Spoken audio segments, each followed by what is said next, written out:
Welcome back to Numbers on the Board. Numbers on the board, yes. Be sure to leave a like on the episode. Subscribe to the channel if you are new. We are on the road to 37 million subscribers. We are very, very close, and we can't get it if you don't subscribe. So hit that button. Hit that button, man. How y'all feeling? I'm feeling good. How you feeling?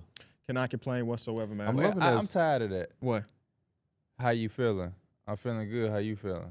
I need more. But I was about to ask him. No, I need I was about more. to tell him I'm more. really I feeling need that. more.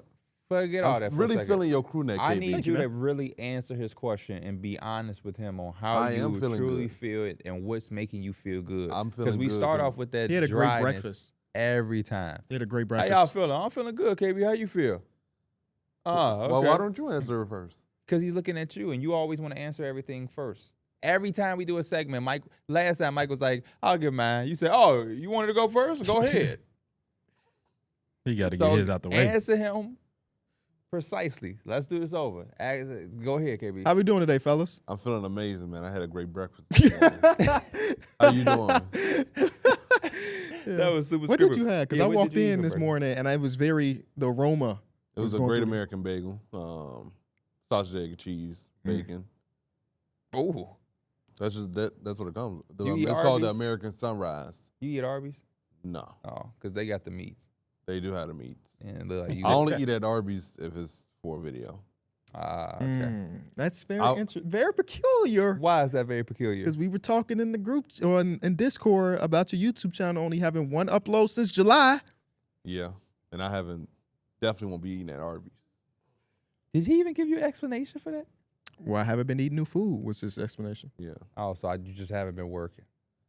yeah. I just same old, same old. Oh, okay. How you feeling? Feeling I ain't alright. gonna interrogate you. I'm a little tired, but usually I start to wake up and I get the energy just when we start talking. So You ain't had your cup of coffee this morning? nah. You don't drink coffee, right? Sometimes I do. If I feel like a little like I need it in the morning, then I'll drink it. But You usually drink not. coffee? No. Don't drink coffee at all either. What is your nightly preparation before a show? Do you do anything different? I'm just curious. Do you do anything? Mike, what do you do to prep for the show? Other than the one episode a month you have your iPad. Usually I'm just recapping some of the games. I might go back the night before if I'm not, or if I want to go back and recap like that. Or honestly, I just try to make sure I get some good sleep. I usually go to sleep really late. Yeah, And same. I at least try to go to bed before like at least 1:30. Try to that. Sometimes I just can't go to sleep and I feel like I'm going to sleep at like 2:30. Yes. So What type of sleeper are you? Are you a movie sleeper? Like when you get in bed, you close your eyes and go to sleep like they do in a movie? nah, You usually need to I'm on watch my a TV phone. Show? Okay. I'm on my phone till I feel like my eyes is kind of getting heavy, or I'm watching a show till I'm getting like my eyes get heavy, and then I just turn it off and I just go to bed. You go in bed and close your eyes and you sleep like a Disney movie? Not that fast, but once I get in bed, my phone is far away, so I don't have that. And then I close my eyes and I fall asleep eventually. Yeah. Really? You just So you don't fall asleep like this with your phone in your hand? I don't. I tell my wife this all the time. I don't fall asleep. I go to sleep.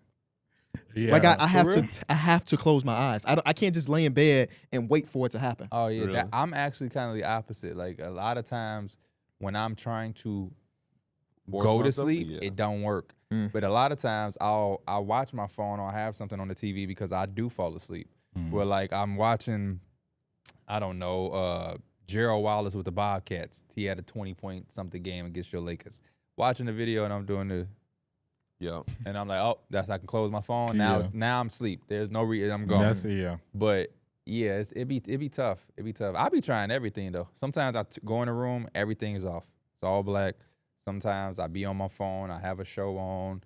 I told you I need a fan because like straight quietness bugs me. You don't like street quietness? Nah. Yeah, I mean, love quiet. I love peace. But I also do have a hatch in my room. peace. What's that? The baby thing that you like, it plays white noise. Oh. Yeah. Okay. It's to help keep their room quiet so they don't really hear anything going on the outside. Yeah, same. Because she has white noise, but we have a monitor, so we're hearing her white noise. Okay. Through Oh. the Yeah, monitor. the baby's in the room with you though. No. Oh. We have two hatches. We have her old one and then we have a new one in the baby room. So I still just.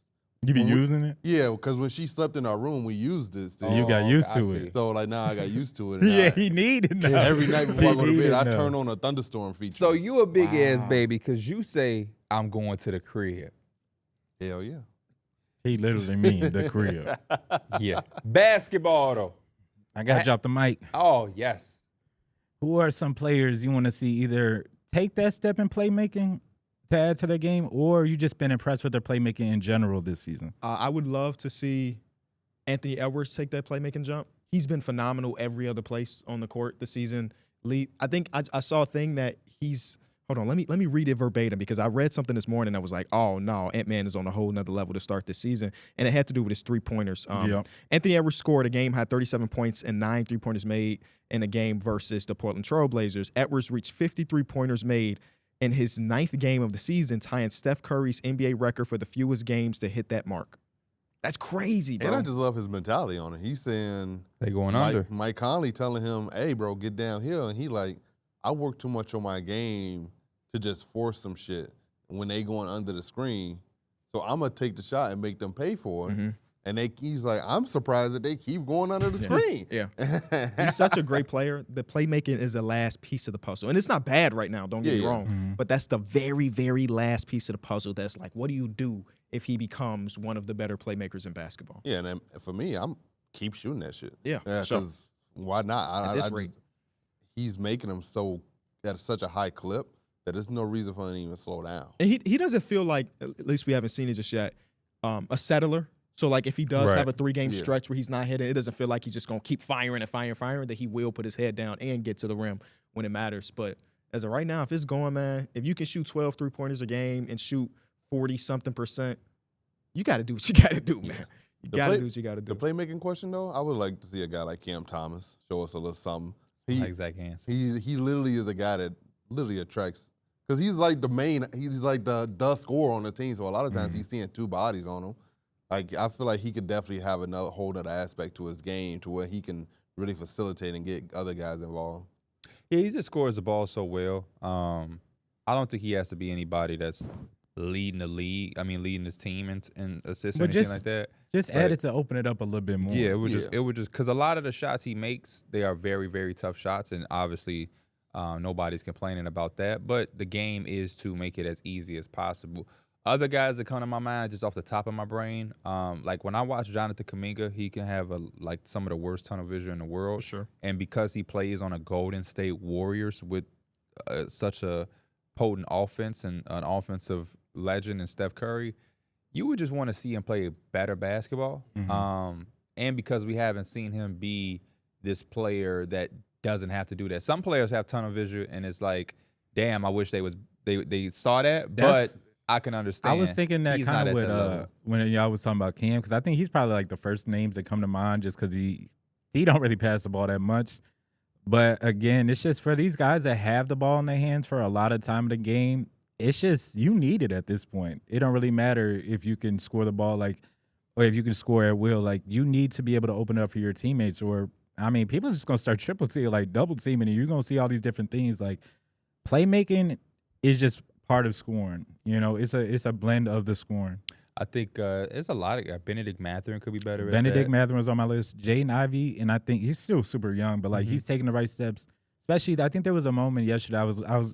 I don't know if it's yesterday or the game against the Lakers, but I was super happy because this time where Cade goes out the game, so obviously you want him to start taking over as the ball and for him to keep the lead.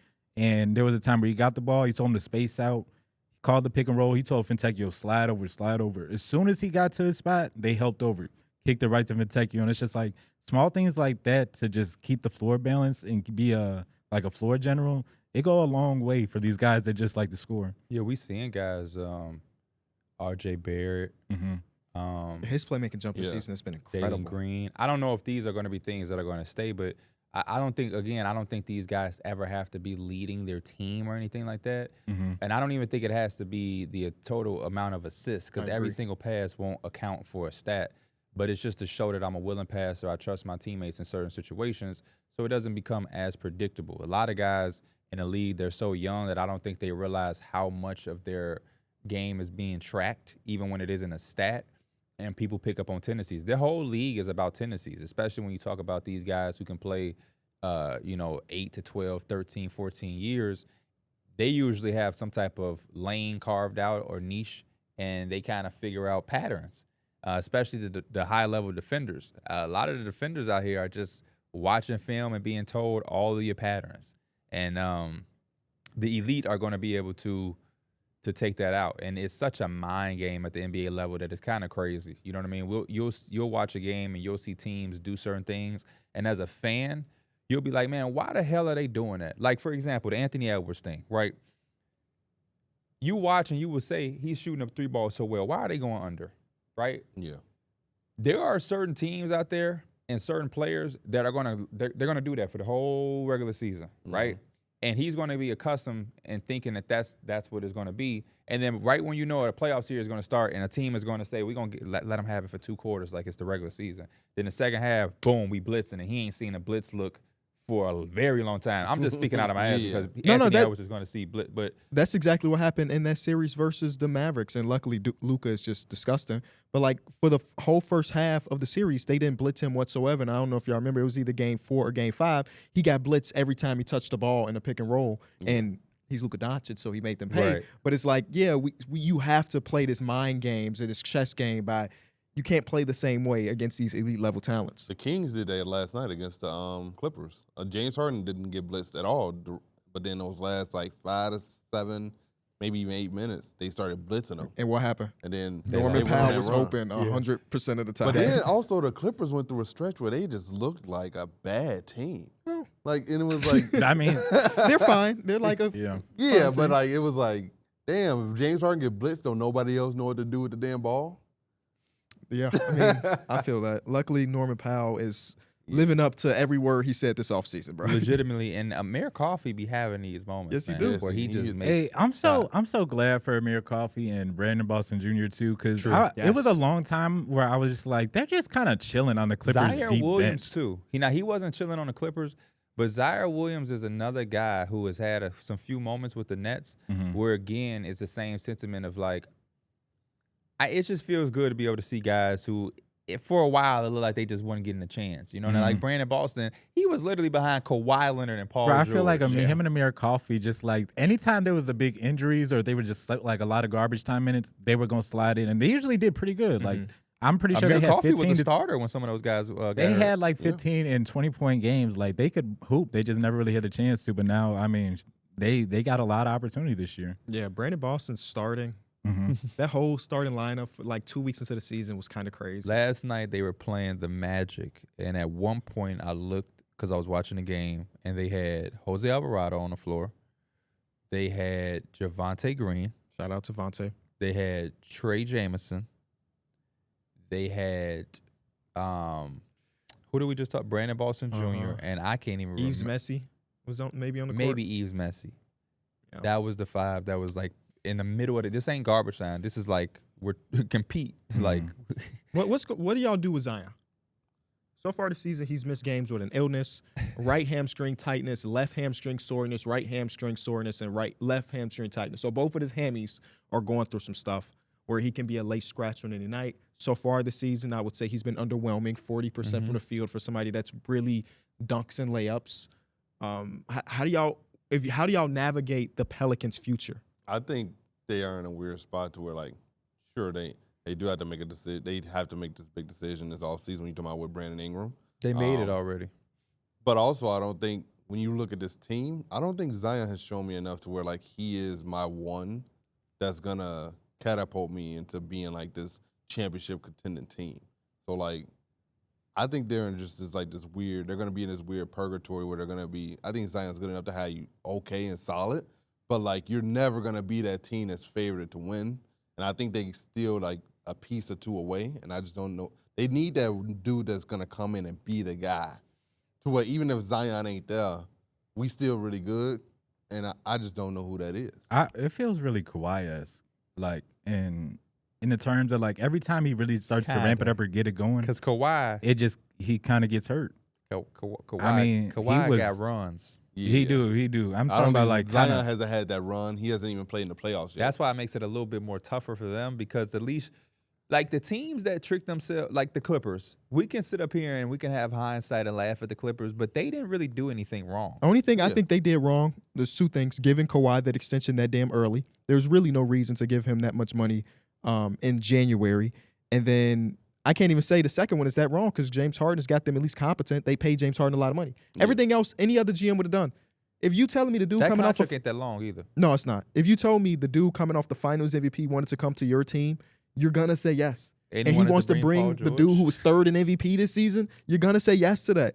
And you're gonna continue to throw fuel at the fire because this is a rare occurrence. So I don't think they've done a lot of things wrong. It just didn't play out the way anybody expected. Yeah. And I think it's the same.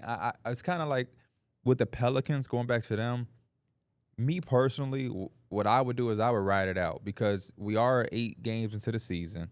Obviously, it's not the start you would want to see, not even from a wins-loss perspective, but from the team perspective, because DeJounte is hurt, CJ is hurt, Herb is hurt. When you have all of this, I think you have to be a little patient and not panic, especially because everybody in the NBA outside of the Cavs and the Thunder and the Celtics, nobody's having like rock star status starts. So like you don't really have to panic yet. It ain't like they having a Bucks type start. What is their record? 3-4, 4. Right now they are 2-5? sitting at 3-7. 3-7. They played 10 games. Yes, Damn, they they have, got to be yeah. at the most games. Four game losing streak right now.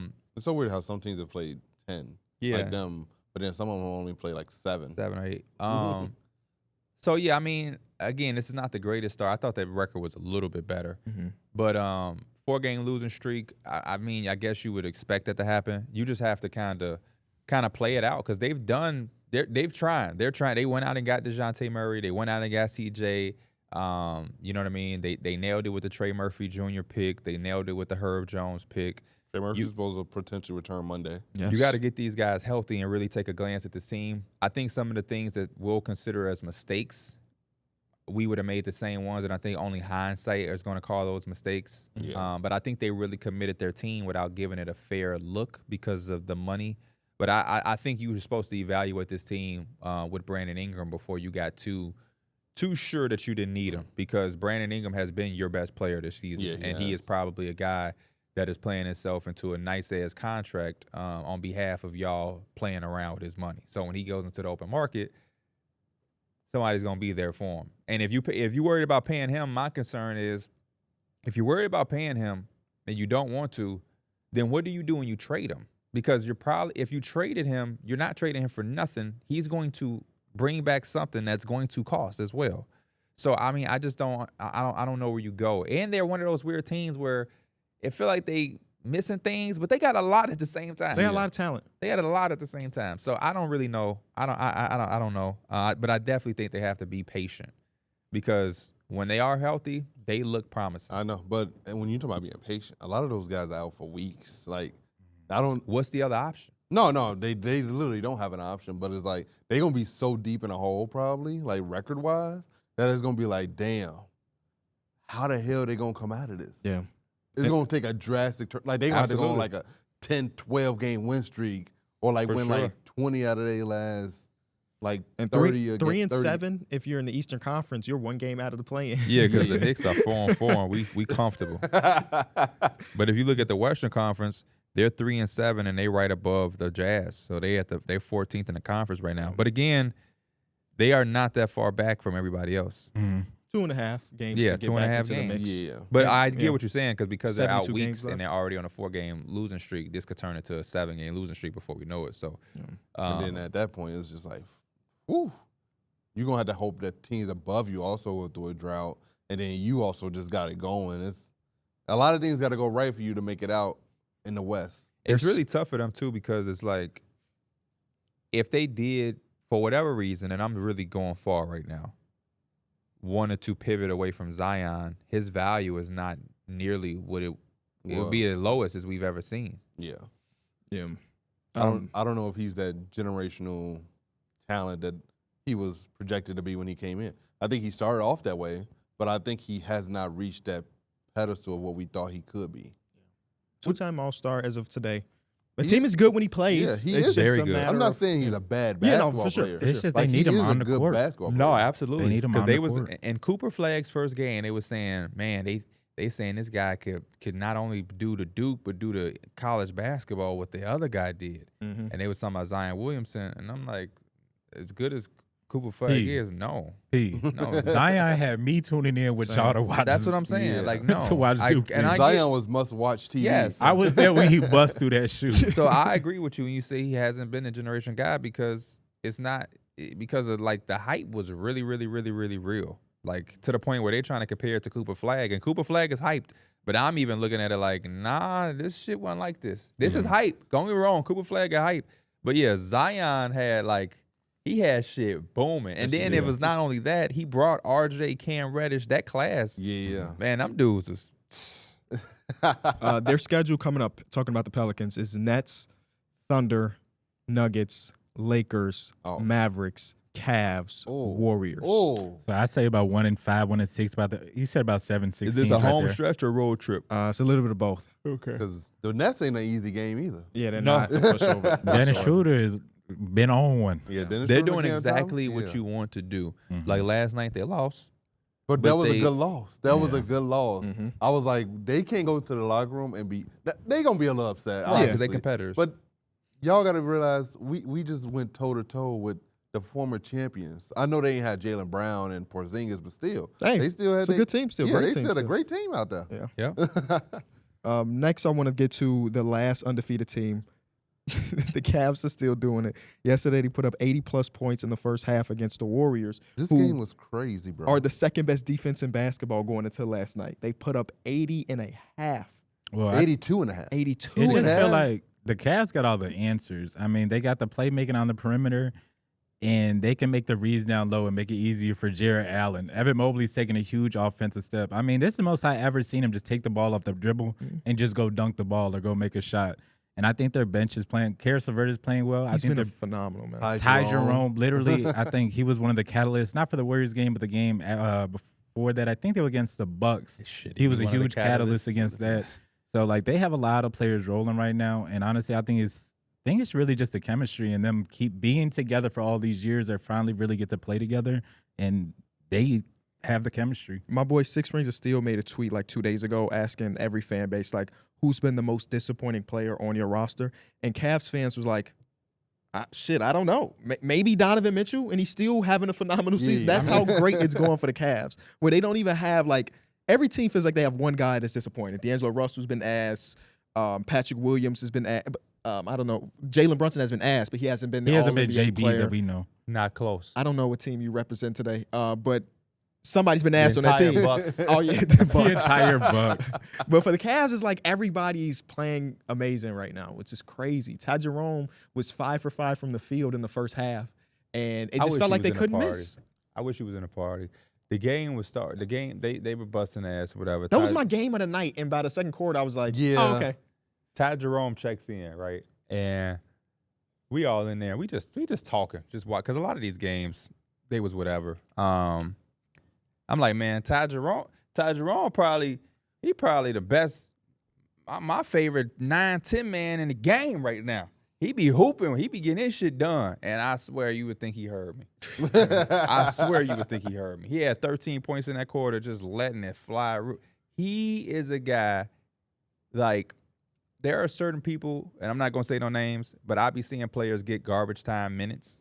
And it's kind of like high school. It's two type of people in garbage time minutes. It's the type of person that's out there, kind of like Marshawn Lynch. I'm out here so I don't get fined.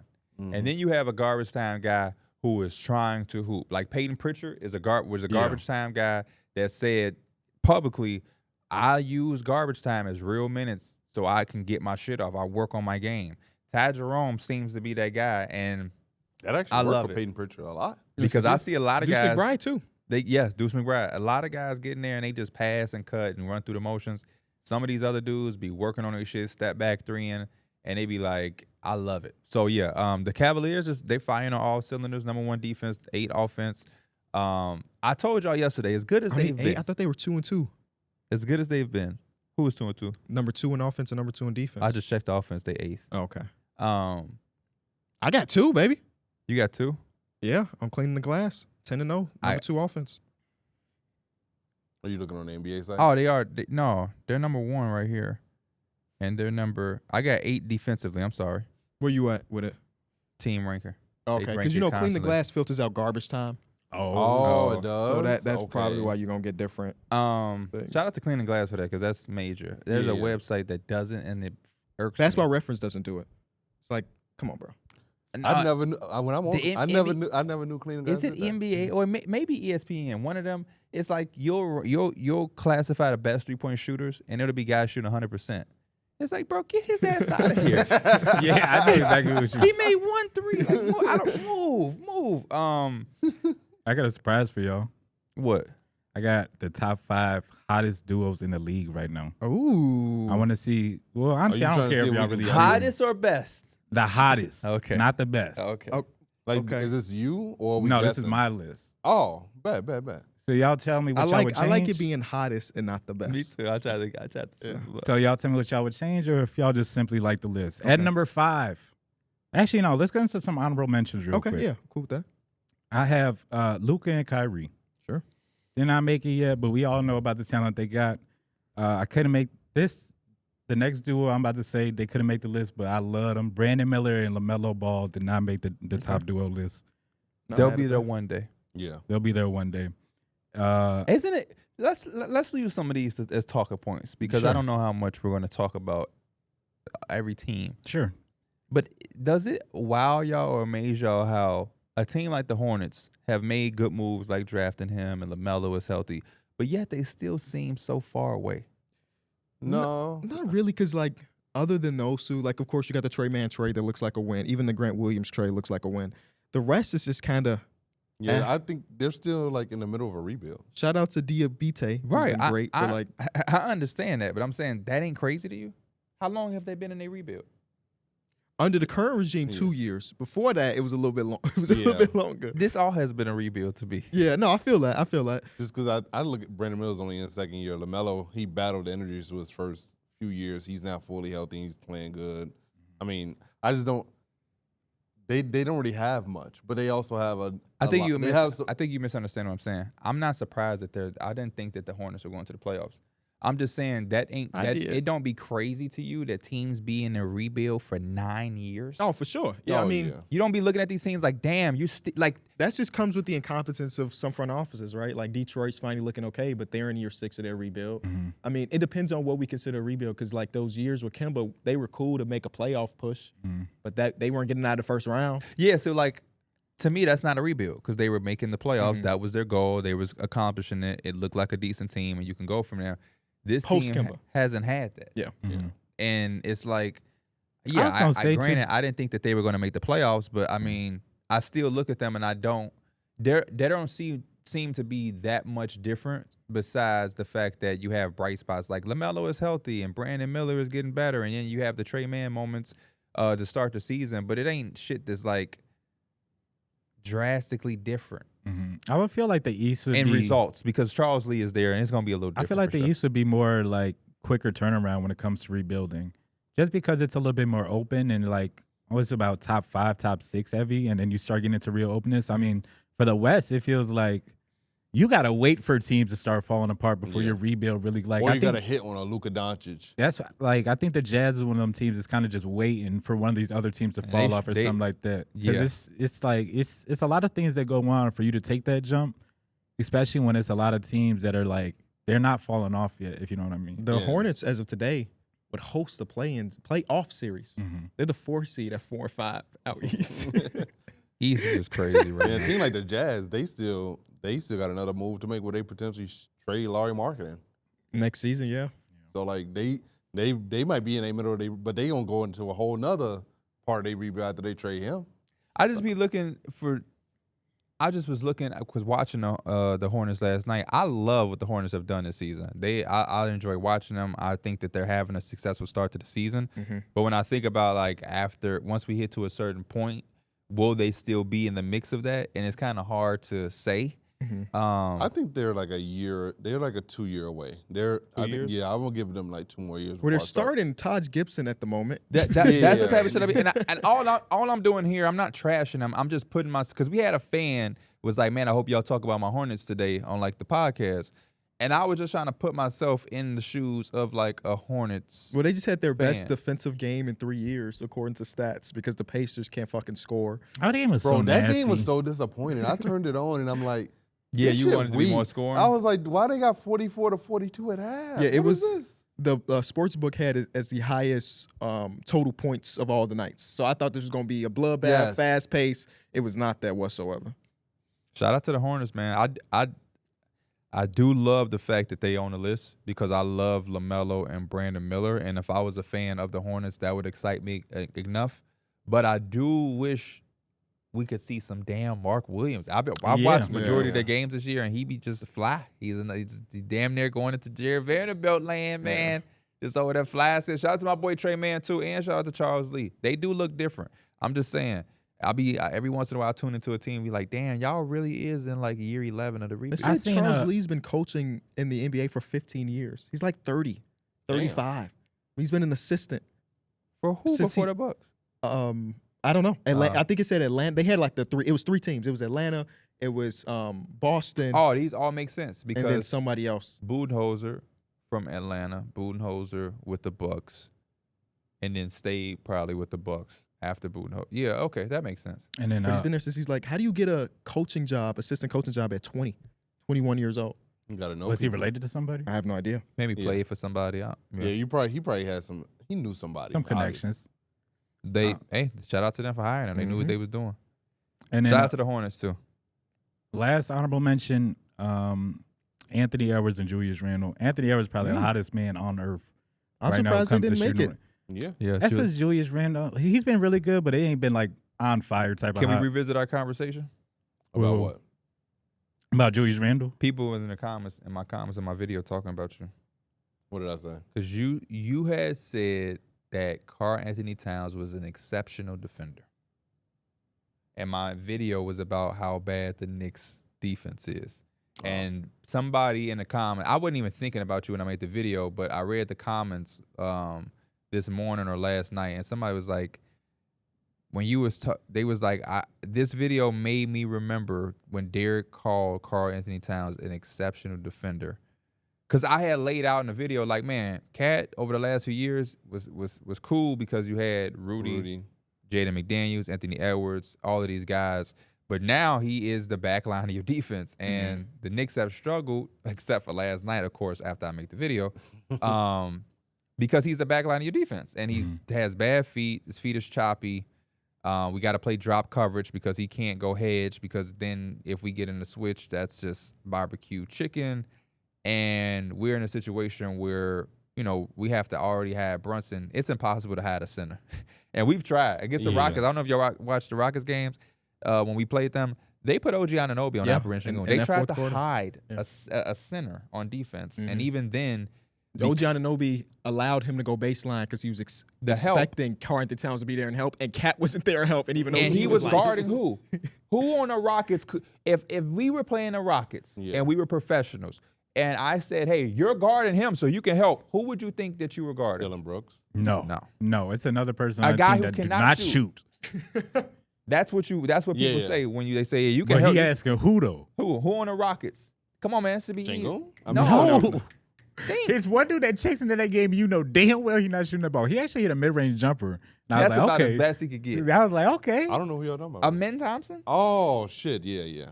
He's guarding Amen Thompson and still ain't helping.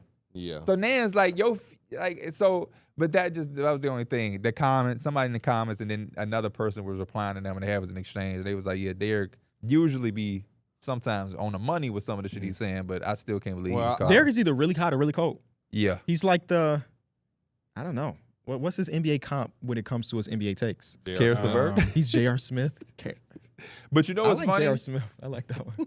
Fans was talking about something, the Nets, and they were saying That's a really hot one. how we all reacted and how it looked, and they was like, man, y'all better chill. And I was like, nah, I'm glad we be reacting the way we do on some of that because it makes it look better. Yeah. When you say something and all three of us is like, man, what the hell are you talking about, blah blah blah, and it tends to be right, that shit looks way better than if we just like, oh, okay. Yeah. Before their last game.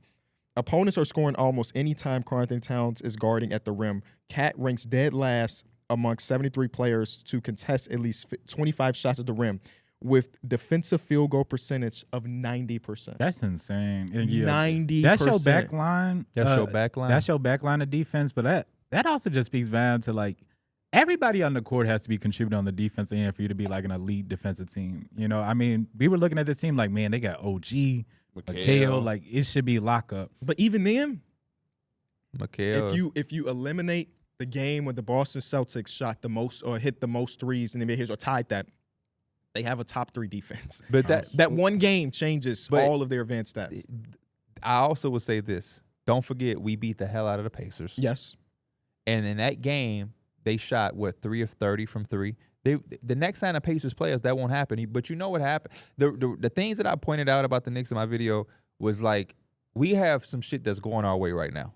If you really watch the 3-point looks that we give up, they are wide open. Yes. Teams are going to make them. Right now, teams, I don't know what it's like after the Bucks game, but before the Bucks games, teams were shooting 35% from 3 against us, which ranked us 10th in defending the 3-point line. I watched all the 3-point attempts that these teams have. They're wide open. The first half against the Cavaliers, they shot 25% from 3. They got the same exact looks in the second half. It was a different game. They shot like 45%. Like Dean Wade, wide open. Wide open. And shout out to Kenny Atkinson. The first play of the game against the Cavaliers, Kenny Atkinson drew up some shit where the action involved Cat and Brunson. It's like you're not hiding either one. Brunson was guarding Dean Wade. They gave the ball to Allen. Allen got on the elbow, did a handoff with Dean Wade. Garland flares off of it. He gets around Mikal Bridges, uncontested too, because Karl-Anthony Towns ain't contesting shit. We gave up, my point though, against the Pacers, we gave up 70 points in the paint. Mm-hmm. If they didn't make a 3 for 2.5 quarters, the rest of the game, their last 3-point shot came in the second quarter. They're never doing that again. So if you're giving up 70 points in the paint. The Knicks and the OKC Thunder are in an elite class right now of giving up open looks and the opposing team's not making them. And like, I trust OKC that they're like right now they have a historically great defense. I don't think they're going to be that great defensively all year long because players are shooting 30% from 3 against them right now. Mm-hmm. That's crazy. And that a lot of that can be open 3-pointers that I feel like is going to come down to earth. OKC, I still trust to still be a top 5 defense when those numbers average out. The Knicks, from what Pierre is saying, I can understand if it's not that great. I trust OKC too. They just hound you. I mean, they're picking up full court. Yeah, I mean, they lead the league in deflections, steals, blocks, turnovers generated, all the other crazy statistics. And it's not just like 1 or 2 people. Like, it's everybody. Like, Shea presses up on you, and he gets into There's a world we're going to be better when Mitchell Robinson come back. It's just that he might not come back until closer to 2025. Yeah. Like what? He's posting and deleting still? He just always be posting shit. He was posting something about like when he was in trade rumors, like, man, this could be it for me, y'all. Like just shit like that. That's just the type of person he is. NBA players are so corny. Mm-hmm. Damn, but let me get through this top 5 duos real quick because I was supposed to do that like 5-10 minutes ago. Yeah, no, this is good. All right, number 5, we got LeBron James and Anthony Davis coming in. Okay, not mad at that. Bron had triple-dub last night. Anthony Davis, he was on a little skid. Obviously, he picked it back up against the win against the Sixers, but hey. No, y'all still on the skid. You have to show me more than beating the Sixers. We beat a couple of good teams. Who y'all beat before the Sixers? 2 weeks ago.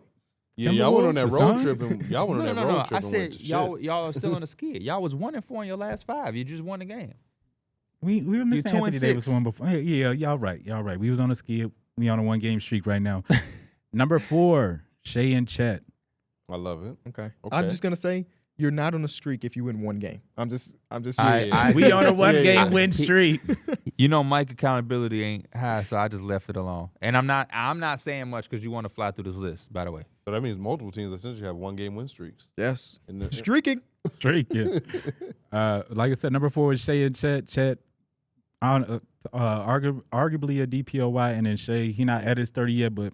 He gonna get it. I love that Shea said "fuck 3-pointers" all of a sudden. You remember the first 2 weeks he was shooting a bunch, and now he's just like, "I'm not shooting any.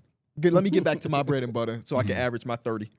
Number 3, Jason Tatum and Jaylen Brown. Jaylen Brown is out for right now, so at the podium, standing next to Jason, we got Peyton Pritchard standing right next to him. Yeah, that's the real duo as of today, man. Peyton Pritchard like closed out the game last Bro, night. Peyton Pritchard is a baller, bro. Yeah, Peyton A Pritchard long- been hooping this season. a long ways away from when he had came out and just like, man, I deserve more minutes. So Yeah. I need another team. Yeah. And it's so crazy because He I was was one of right. the people that was like, "What the hell have you done to be out here You demanding more did minutes?" say that. You did say that. He Yeah. hadn't did anything. Yeah. I like But now that. he's showing what he could do. Y'all know in the offseason, he like pays his buddies to guard Oh, him yeah, yeah. all Bro, day. one of my favorite videos I've seen is him like randomly like at a park outside with a little kid, kid. and he's just shooting around with Yeah. him. And that's just a hooper right there. Yeah. He had a turnaround post fade against Cam Johnson last night Yep. late in Yes. the game. And it's like, And you know what what's the funny in hell? that video of him with the kid? He had a turnaround post. There you go. fade. Yeah. I'm like, that's been working working another on thing. it. When I see him, I'm like, he works on that. Whenever shit all he the score, time. he talk shit too. Yeah. When He he hit that can't turnaround guard post, me. when he took it, I'm He like, oh, can't that's a shot. guard me. That's I a think- shot they want him to take. And I- then he made it. At the end of the year too, I think it's only right that like when we look at his 3-point percentage, we try to calculate the ones that were just half court heaves, and we give him the benefit of the doubt. So if he had a 38%, he, I mean, really he might be like 40. 40%. He might be shooter. like a 40-some percent. Last thing before you go on to the next team, Darrick, you weren't in Discord with us last night. We were watching this game. So it's 5 seconds left. They do a play to get an inbound to Jason Tatum. Yeah. They use their foul. They had a foul to give. And they were like, okay, I wonder if you drew up 2 plays. That was Brian Scalabrine. They did not draw up 2 plays. Tatum got the ball. We all was like, we know exactly what he about to do in this Yeah. last possession. Here What come he that do? side He went to that step. side step on the wing. Not only did he sidestep, he had a double clutch at this time. Hey, what was Dorian Finney-Smith doing on that play where Tatum ran straight to the basket? Why was he Oh, when he pressing dunked on him? Why was he pressing him up all the way past half court? I'm starting to think that Dorian Finney-Smith, as good as he is, he's kind of like the tank commander. We're going to get DFS all the shots in overtime so we can make sure we walk out of here with a loss. He said the same thing too. He took another clutch 3-point shot Yeah. Shout out to him. before the man. overtime. He's been Yeah. great, though. He's been great. Number 2, Kevin Durant and Devin Booker. Kevin Durant probably the best closer in basketball right now, and Devin Booker has been doing his thing. Okay. I like I was that. like, who's number 1? I understand what number 1 is. Devin Kevin Durant Booker might be got the me my MVP right assist. now. Yeah, That's crazy. him. I love my Anthony Edwards pick, man. It's looking good. And then number 1, the team that's 10-0, Darius Garland, Donovan Mitchell leading the charge. I like Had it. blowouts, but they also had close games where Donovan Mitchell and Darius Garland had been closing out multiple games. Now give me So your they're the opposite. number 1. The Coldest worst, duos? the worst. Ooh, Hey, that's a fun game to play, man. We I could mean, probably- we got to start off with number 1. Oh no, not number 1. We know who number 1 is in terms of like the worst duo. I don't know who number 1 is. The team that's been the duo that's been playing. Oh, you're and they right. ain't I been do know winning, who number 1 unless is. it's been I'm the sorry. Jazz. You're right. You're right. But Wait, Damon? I think their duo's you talking about good. Damon Giannis? But I. They've been putting up But- crazy They averaging numbers. 30. They made top, they ain't He's they kind ain't of made using. the top 5. He's kind of using the same formula for. He went off like all of those teams who had the top duos was winning. Yeah, they win a game. Because I mean, if But they you're also not, putting up stats too. if you're not right, But I Damon mean, Giannis are putting up the numbers. It's just the rest of the team is pretty bad. he's including them You're including the rest of the team with the duo? What's the worst because duo? I don't understand what you lost it. Worst duo in basketball. Bam Adebayo Bro, and Jimmy Butler. That's what I was about to say. I was about to go Jimmy and Bam. But as bad as they've been, they have more success than the Bucks. 4 and 5 right now. they do. That's the, Shout out to Tyler Hero for that. that's what his list. It's all about the hottest one, not the best on what they're doing. It's just the hottest ones. Damon, But Giannis, your list, was there any team that isn't a winning team on that list? No, because I don't traditionally, if think your so. top 2 players are hot, you're gonna win. And if your They- top they're 2 just- players are not hot, what are you going to do? Lose. But So that's how he was but on the flip cultivating his side, list. their 2 players are hot. They just can't win. I saw Damian Lillard have a crazy ass game where he didn't look very hot. Single Well, 3. yeah. And he didn't make shit yesterday. Yeah, that And was, I'm not even talking about He's yesterday. had 2 stinkers. It was the one against the Grizzlies Yeah. and then the one last night. 2 stinkers way heavy in an 8-game sample size. I mean, not really when you're still averaging 27 points a game. I mean, it does, but in comparison to the others, it does way heavier. Give me the Darius Garland stinker. I don't know. I I can't think he's had remember. one. Give Even me though- who else is on that list? Give me the Devin Booker, Kevin Durant stinker. Oh, Devin Booker's stinker was a couple Shut nights up. ago. I was asked oh, him. Oh, my fault. We was watching that game together. Yeah, I'm like, He what the was. fuck is What game Devin was that? Booker doing? Was that against the Clippers? No. I think they still won it regardless. They still ended up Yeah. winning. That was the game before I know last. KD hasn't had a stinker. No stinkers at all. I think if you're comparing his list to Dame and Giannis, I don't think he said anything wrong. Well, who would you have taken off to put them on there? considering the stats and the success of the season. Nobody. Right. So if you look at how he shaped that list, how could you not put them on the next list? Just because you're a Dame fan? No, I'm just looking at them as a duo. Is that they're not playing bad. Mm. I think of cold duos as like they aren't producing right now. Mm-hmm. So give me your 5. Jimmy and Bam. I don't know. I would have to look, honestly. I don't even know who the cold duos are. Jimmy and Bam are pretty damn high, bro. Yeah. Bam's not even looking aggressive either. The last couple games he have, but it's still not No. great. Some of these other teams, it's literally like, I mean, they didn't even have a duo for the moment. I mean, Paolo's out, so I mean, they're not even really a question. Joel Embiid is obviously out. Comes back Tuesday. Maybe that's the but, worst like, duo in the league. He not. The worst trio in the league. It's always something. How do y'all feel about Pascal and Halliburton? Ooh, Oh, all right, that's now a- it's Pascal and Miles Turner right now. They the duo. Not even. Miles Turner don't do shit, bro. I watched the Pacers, and they got a few really frustrating players. Of course, Tyrese is frustrating. Another game where he couldn't put up 10, and he couldn't give me the last assist. And then Miles Turner is just – I know we make the jokes all the time of like, oh, he's a 7-foot shooting guard about certain players. But, the hey, brother's a this is- 7-foot shooting This guard, is bro. my thing. This is my thing. And I agree with you because there's times where he's standing at the 3-point line and he could definitely go in there and get an offensive But rebound. then you also got the games like a couple nights back. He had 30. Yeah. He couldn't miss. It is like there's no in between with him. He's either unstoppable, looking like a Couldn't top miss. 10 center. I think part or of that he's is he off. needs Tyrese. Like that drive to kick to like that pick and pop or whatever, like that's money, but that's not the same no more with Tyrese averaging like 15 And I thought points. Tyrese had started to turn the corner. He had a 27-12 game a Yes, couple nights yeah. ago. And then one thing about Reese so far, he has hit big-time shots when they needed him. The problem is when they're not in games, he's not effective, obviously. But when it's a close game, he can hit you the big shot. And it's like, oh, yeah, he was 3 of 10. But one of those 3 shots was the one to ice the game. Or Yesterday, him missing that wide open dunk was probably so bad. I was telling It was- Pierre that, bro. That's probably the last thing he needed mentally for that to happen, bro. That was just like, damn, bro. I'm really Breakaway off a steal. Nobody within 10 feet. Brick the dunk. Damn, bro. Damn. like mentally. That just as somebody who's already going through the struggles, that's just like And Kevin O'Connor blow. said on his podcast that through his sources, they believe that Tyrese is dealing with some type of back injury that he's trying to play through.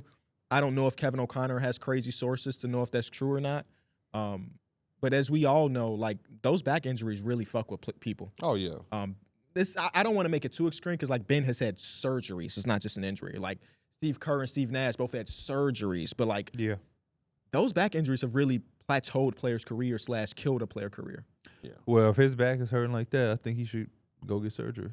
No, because Steve Kerr said don't. Yeah, he said That was the no. biggest mistake of his career is getting the Oh. surgery.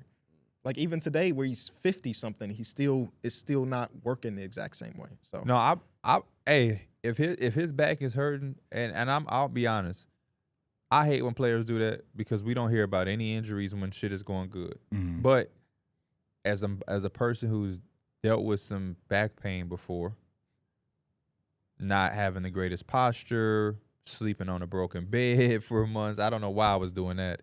When your back is fucked up, bro, your back is That's your movement right there. yeah. So if his back is hurting, that would make a lot more sense than us being like, man, what's wrong with Tyrese Halliburton?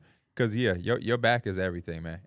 There are certain things in the body that you don't really appreciate until it's fucked up. Yes. And the back is one of those. that might be one of number those one on the things. list, man. Yes. Mm-hmm. You do not It realize how controls important so your back much is. of who you are. Again, we don't know if this is true. This is one report For from sure. Kevin O'Connor. So it literally could be nothing and that he's got Absolutely. the yips. But who knows? But if it is, I could understand by far. Yeah. I can understand by far. Players got to make sure that we know how they feel all the time, though.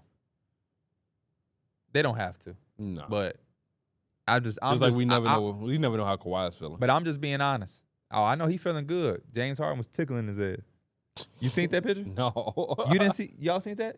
he was doing what? Come on, bro. He was tickling him. Okay. Y'all didn't see the picture? No, I did. I Okay. remember somebody He tweeted was- saying he vibes was- are all time high. He was cracking up. Oh. If you go on, if you go on Twitter right now and Google, I can imagine Kawhi Kawhi. cracking up. It probably sounds like that. yeah. but This yeah, was man, after the win? huh? This was Is that- during 2 nights ago. yeah, they would have to be blowing somebody out. Oh. He was on the bench doing all of this. Oh. You know, it's all vibes when you winning. Yeah, I seen that when the Pistons won yesterday, and Jaden Ivey and Hood Cade like they just won the championship. Yes, I see. That's what I said. I said, boy, they around Cade like they just got a playoff berth. Boy. That's what I was about to I was about to give y'all my Mills Mans of the Week. Before we do that, let's hear a word from our sponsor. He just thought of it. Why should you bet with Caesars Sportsbook? 2 words, Caesars Rewards. Every bet brings you closer to the type of benefits only Caesars can offer. Hotel stays, VIP experiences, sports and concert tickets, and more. It's not just an app, it's an empire. So Mills Mans of the Week, who we got today? Seems like it's Man. obvious. The man who's turned the tide in Detroit, Cade Cunningham. Ooh.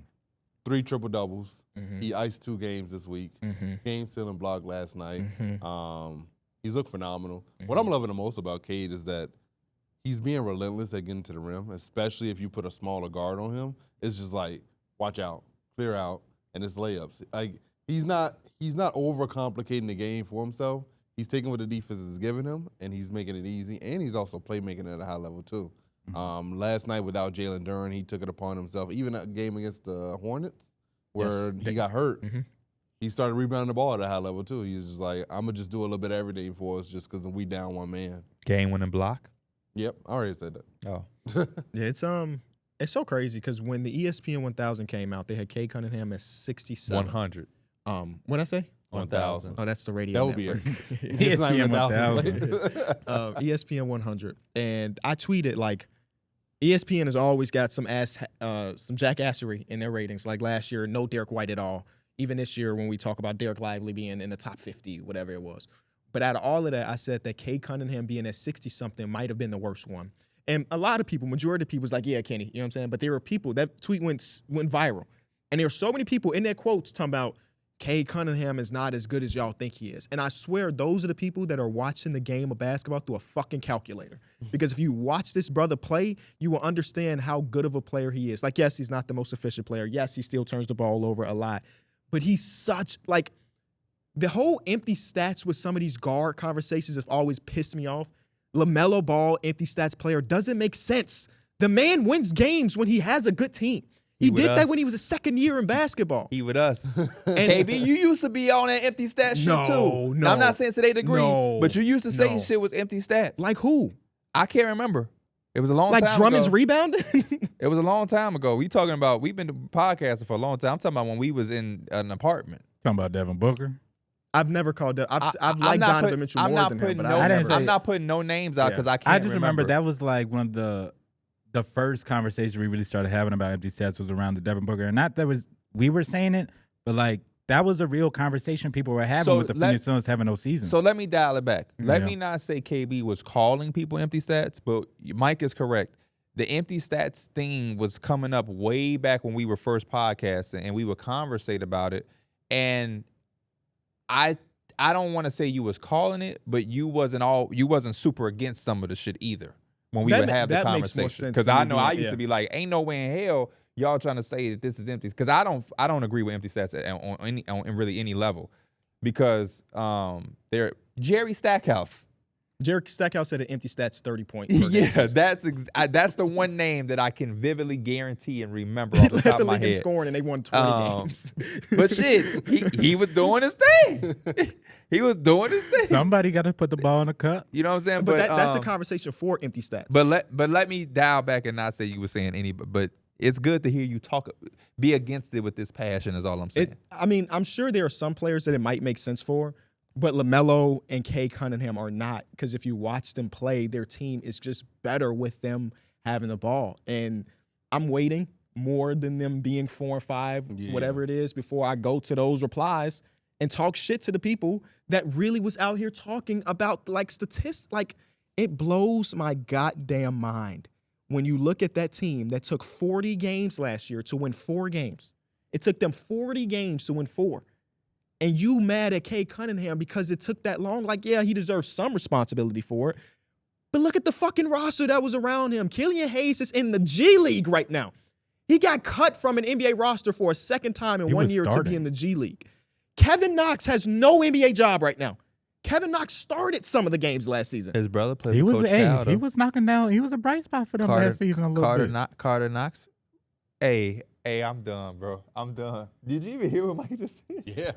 I was. I ain't gonna lie. I think I was seen a like fucking maybe what?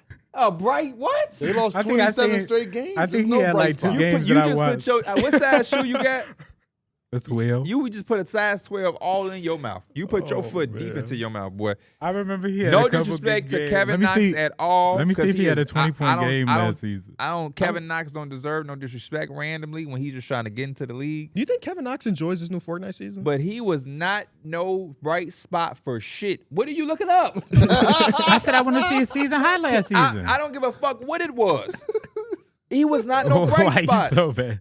I was trolling right there. I'm No, not, you ain't no was bright trolling. spots on a team that barely He won looking up 15 stats talking about games. he was trolling. Well, come on, man. He talked to us like we fucking four. I said I was curious to see what his season high Tell was. us. I seen. Tell us. I'm looking Basketball at it. I'm looking reference at it. game logs. Look at the numbers. You can find What's it very taking fast. you so long to get there? All right. Show us the 21 his point season high this season. 17. Last season. Last season Show us was it's 15. 19. 19 Okay, so it was points. close to 20. Okay. he had 18 in his first game with the Pistons. They was probably like, uh-oh. Right, we found some. But look, Chimezie Metu last season played 30 minutes per game. That's your dog. You be dabbing him up at summer league. Shout out to Mezzi. He's currently not in the NBA. Killian Hayes, 25 minutes per game last season. Currently not in the NBA. Started at the beginning of the Started. season, too. I thought your 30 Metu did sign with somebody. I mean, maybe he hasn't played a single minute so far this season. Tucson I can't pronounce his brother's name. 25 minutes a game last season, no longer in the league. Isaiah Livers, 20 minutes a game, no longer in the league. Marcus Sasser still on the team. He played 20 minutes per game last season. He's not in the rotation. Troy Brown Jr., 20 minutes per game, not in the league. Evan fucking Fournier, 20 minutes per game, not in the league. James Wiseman, I hate the story of James Wiseman. Get well soon. The list goes on. Gallinari, Jalen Noel's back in the league, but he played 15 minutes per game. These are dudes that Cade had to suit up with.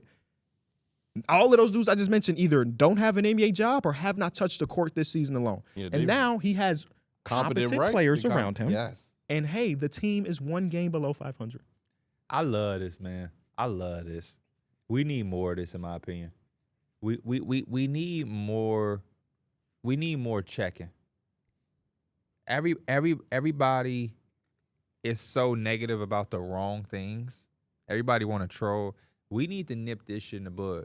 This has become a part of the sport and sports media for whatever reason. People feel like they have to find some shit to tell people, man, y'all think he better than what he ain't that good. I guarantee you that you're going to see it. How many times have you seen somebody trying to convince you that somebody is not as good as you think? That is the new thing where that's people's shit. It used to be, and some people still do it, trying to find you somebody that you may be sleeping on. He's better than you may think because of this and that. I think the problem is they feel this need to be right. So hypothetically, if you were one of those Because people. didn't you just talk about some shit like that? I didn't get the chance to watch the video, but I was about to watch it last night, but it got late, and I just looked in the comments. Something with Victor Wembanyama? Oh, yeah.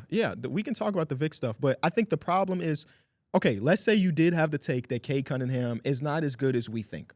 Cool. Now, 9 games to the season. Not to interrupt you, but hypothetically, if Mike came up with that, what would make him say that? What would make him say that Cade Cunningham is not as good as we think? Probably Yeah. like Because I didn't see the people that. I mean, that it would be, hey, his wins. team lost 28 straight games. Hey, he's a high usage, low efficiency player, which would mean that like somebody has to score the ball. It's that type of conversation. He turns the ball over a lot. Some of those things are still true to this day, but to think that that doesn't impact a team being better or he doesn't impact the team being better is asinine. But the problem is the people that said that will be like, that is a hill I'm willing to die on. Cade has had, like you said, 2 game winners, a game ceiling block, 3 straight triple doubles. They are still going to go out and say this because they need to be right. And I think that is not just the problem in sports media, but the problem with like humanity as a whole right now is that they can't admit when they are wrong. Darrick said, lock the Brooklyn Nets over at 18.5. I told him he was crazy. A week later, I said, Darrick, you got me on that one, my boy. You were absolutely right. People don't have that realization that they can be wrong. And I think that the people that said Cade Cunningham at 67 was too high was wrong. And maybe I'm wrong. Maybe by the end of the season, they're still 27-game losing streak is on the way. Hey, And if that is the case, You I ain't will wrong. be able to say I was wrong about Cade. I don't think so about that one. No, same. I don't either. But like that is the problem with the things that we do.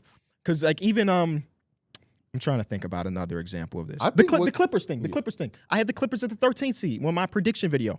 So far, the Clippers have been a lot better than I expected. And still to this day, I'm getting people in my my mentions, which y'all got the freedom to do what the fuck you want, saying like, yeah, Kenny, but I've already said that was probably a mistake. You know what I'm saying? And you That's also the thing. That's also I say probably. Who the hell knows? That's the funny thing because that's also the other thing. People, the thirst. The people be. That's how you can tell people when people ain't used to having takes that are good. They be so thirsty. We're 10 games to the season. Yeah. Like, for instance, it's this Sacramento King dude who love the Kings. I do not reply to his ass because he only anybody. he's been muted for a long anybody time. that only tweets me about one team. I can't. I'm not going to talk to you because you're just a one team. It's not even just what he tweets; it's how he tweets. It's- We yeah. know the exact person For we're talking sure. about, yeah. He said something the other day that we don't bring up DeMar DeRozan as far as the best acquisition in the offseason. But it's like how can you gauge it when the Sixers haven't played? Have we had that conversation at all? We judge it in the offseason. But Okay. we haven't seen the results of Yeah. it. Literally, we haven't seen the Philadelphia 76ers, who I think And we Paul still, George still is gonna probably- be some time before we see right. it. So how can we judge that? I mean, y'all was crazy. I can't believe y'all was. But then it's like, I also said something about the Kings where I was talking about the King Carr shit. He responded in because they had another game after that, but then they lose last night. It's quiet. So it's like I'm not gonna. It's a dude I know through combo, right? And I had to leave the DM alone. We was all in a DM. It's like one game the Knicks ain't look good because he was against the cat trade. One game the Knicks ain't look good. Look, I'm telling you. Then the Knicks will win, and I would have to come back. Like, look, and after a while, the Knicks won, and I just didn't say shit because I'm like, we not about to do this. Every time the Knicks lose, you like look, and then they win, and I come back like look. It's like so. After I don't a while, like when people be doing yeah, so that. we're not about to do that. So the Knicks don't like had when people do won. that. I forget who we beat. We beat the hell out of the Pistons or whoever. And then the Pacers, and I was like, I'm not gonna even say nothing. We just blew them out, and I'm gonna just leave it at that. I'm not finna say nothing because we won. Because then you gonna we gonna do this for 82 games, and the Knicks gonna win majority of their games. So, but that ain't gonna make me right. So it's like, well, let's cut this shit out. Because I think the goalposts will always change. So, So hypothetically, if y'all did win 50 games and then y'all lost in the second round, that guy's going to be back. Boom. Talking about whatever. for sure. I mean, I had the Warriors missing the playoffs, and I mean they're looking phenomenal so far. The only loss was with the Celtics, and it's just like they beat the lost to the Celtics. They Cavs. lost to or the not the Cavs, Celtics. They lost to the and then- Cavs. Who was their first loss again? I don't know. It doesn't matter. Was it It- the Pelicans? The one. I one of the cannot games? remember. No, they I'm- beat the Pelicans twice. I Damn. cannot remember. This is the game that Steph Curry got injured in. I remember that. I just don't remember who was. It doesn't matter who was against. Did they lose to the Lakers? But anyways, it's like when I'm watching the Warriors, Did the Lakers and the Warriors play? we haven't played yet. Oh, okay. I'm gonna figure out because that's gonna bother me. But when I'm watching the Warriors, I never have that feeling like, man, I just hope You they need smoke to this be game right. so I Yeah, can yeah. like honestly, I mean, I still get to watch Steph Curry, and it's like there's also it's like a gratitude when you kind of like or appreciation when you have a prediction and you're just like, oh, I was wrong, but I see how it can be. Like Clippers, they lost to the Clippers. But I think oh, shout out to James. Oh, but I yeah. think it's hard to include us in the conversation because when we do what we do it because we have a job to do. So when we come in and we say, all right, we're going to do a preseason video trying to predict the standings, I have to put a team at 13. I have to. I literally have to. That's why when there's certain teams or certain people who try to tweet us about their team, that's one of the most frustrating things that like 99% of the things that people say, it's not going to bother me or get to me. But when people really insinuate that I can't speak for y'all, but that I am going out of my way to attack or be against their fan, the team that they support, to me, it's such an insult. I don't give a flying fuck about all 30 teams. I'm a Knicks fan. The Knicks don't make or break my day. I don't like it will frustrate me, but after the Knicks lose, I'm going about. Hey, y'all on 2K? So, There has been plenty of games where the Knicks lost to the Rockets, and I'm pretty sure I got my ass on 2K because the Knicks don't pay my fucking bills. And more than anything, I am a basketball fan. I appreciate the game more than any player or any team. So when a person tries to say, people have, I don't know, fan bases, bro, I don't give a fuck about the Wizards like that, dog. I'm just doing my job. I got to rank the team. That's all I'm doing, man. That's all I'm doing. That's all I'm doing. I have to assess the things that are in front of me. But that's why I think it's a little bit harder for us to say because I don't think that you missed the Warriors. because you had this intent. Animosity against Steph Curry. Yeah. You feel me? It ain't that deep. And I even said it on playback. Like, the dude was like, when you gonna get that scouting job? You be hitting. And I'm like, bro, if only you seeing my misses. Because it comes with the game. Yeah. The more you empower the misses and just accept that that's a part of the job, the better off you will be, because it ain't that fucking deep. Anybody that's 100% right, or anybody that has a good field goal shooting percentage on their takes, they not doing their job to the best of their ability. They playing it too safe. You're playing it too safe. You're playing it way too safe. If the only prospects you project to be successful in the NBA are the top Paolo 3 picks, Banchero is going to be great. come on, man. Come on, man. You're playing it too safe. Yep. Way too safe. So, Hey, I said Nicholas Claxton would be really good. hey, my That's a boy. hit. And that was off what? Going to the To the Watch combine. it. The combine. Actually watching. He was You in the sound like that line. guy's energy or something. He was like not that. on Bartovic trying to figure out defensive box plus minus. No. Watch the dude work. Getting back to the But original you ain't think, thing. we ain't none of us think he's gonna be this good. Yeah, he's- Niggas Claxton Um, jumped up, boy. you mentioned the Wemby stuff. There Yeah. was a anonymous NBA scout that said basically Wemby's a great defensive player, but he has no impact on the offensive side of the ball. And I wanted to make a Wemby video regardless, so it worked out perfectly because that had was semi-viral on NBA Twitter. So let me go ahead and get my video off. So what I went back and did, and I thought it was gonna take a lot longer than it did, but I watched every single offensive minute of Wembanyama's season so far. And just went through the things that are going wrong and why it's going wrong and so on and so forth. And this is something we've already talked about, I think, on the show. Did how we? teams are guarding him differently, Yeah. where they're opting to their last game against the Trailblazers.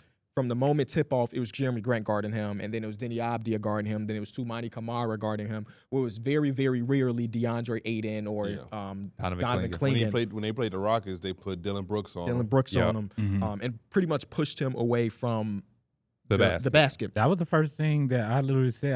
I don't even know if this had to be after the game. I was like, I came up to the Discord mic and I was like, P, my boy Vic gonna have to add some muscle because he just cannot get to where he wants to go, and it's affecting how he scores the ball. So then I went back to watch the game that he played against the Trailblazers last year. And it was the exact opposite, where when they played against the Trailblazers, it was Moses Brown guarding him single coverage all game long. And guess what? He had 30 points in that game.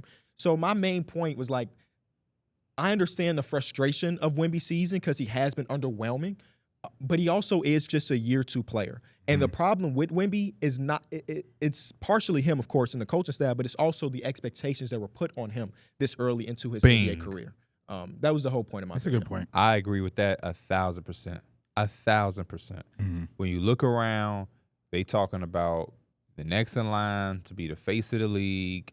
The dude's a 90s plus overall already on 2K. ESPN 100 had him 10th best player in the league. 10th best player in the league. The He's getting all Spurs the are going national televised games. Spurs going to be a playoff They was play-in handing team. him basically DPOY. Yes. Um, Draymond said, "Don't forget about me."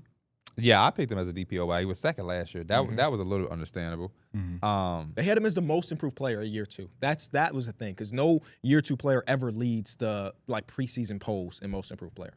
And it I ain't gonna lie, it got to me a little bit. I ain't gonna never say I don't like Wemby, but it was so predetermined before we actually saw it that it kind of indirectly irked me, because I did come into the season like, what the fuck is this? Because that's all we heard was all summer. And me, Darrick, Mike, even we were watching the games and stuff, and I understand some of the spacing and some of the different things and some of the coverages, but a part of it for me is Wemby don't shy away from any of those claims that people put on him. And so when you try to walk into that light and walk in that line, you have to be one of those guys. And I do think he does deserve grace because he is only in year 2. His team is not that good. And it's a process. That's the whole point of why I was against them making any type of significant trade this offseason, because I felt like if they slowly take this to where they want to be, they can have something really special instead of trying to cut corners. But I think it was perfectly said. I don't think you can make a case on Wemby, but I do think that people need to be a little bit more honest when assessing him for right now, because like I said in previous times, I think people are scared to cover him and say anything negative, because it is going to be a day where he puts it all together. We all know that. And I think people are afraid that they're going to get backlash or people going to try to come behind it. Like, remember when you were saying this about Wemby? Look now. Look. And it's like that shit shouldn't stop anybody from being able to say he needs to be better. Because I think me and you, that was a conversation me and Mike or Darrick or somebody was having in the Discord when we was watching one of those games together. It's like, hey, I get it. The spacing ain't the greatest right now, but you're not the first player that had to have played with negative spacing. You're going to have to figure it out if you're going to be one of those guys. Yeah. You know Every what I'm saying? number one overall pick essentially is probably going to play with bad spacing. Yeah, Palab and Carroll. team. You know what I'm saying? You know, and I'm not saying it makes you a bad player because I damn sure wouldn't open up my mouth and say he's not a good offensive player. That sounds like what I was saying about Alex Sarr in year one. Mm-hmm. Yeah, I think a lot of people look at the three-point shooting as well, 20-something% from three, 7 attempts per game. And we can all agree that's way more threes than he probably should be taking because he's never been, he has never been an average three-point shooter if you look at all his stats from overseas and stuff. And he's shooting some of them like from deep, too. So he was asked about his shot selection, and basically what he was saying is that's part of the plan that him and the Spurs have put together for him for his long-term development.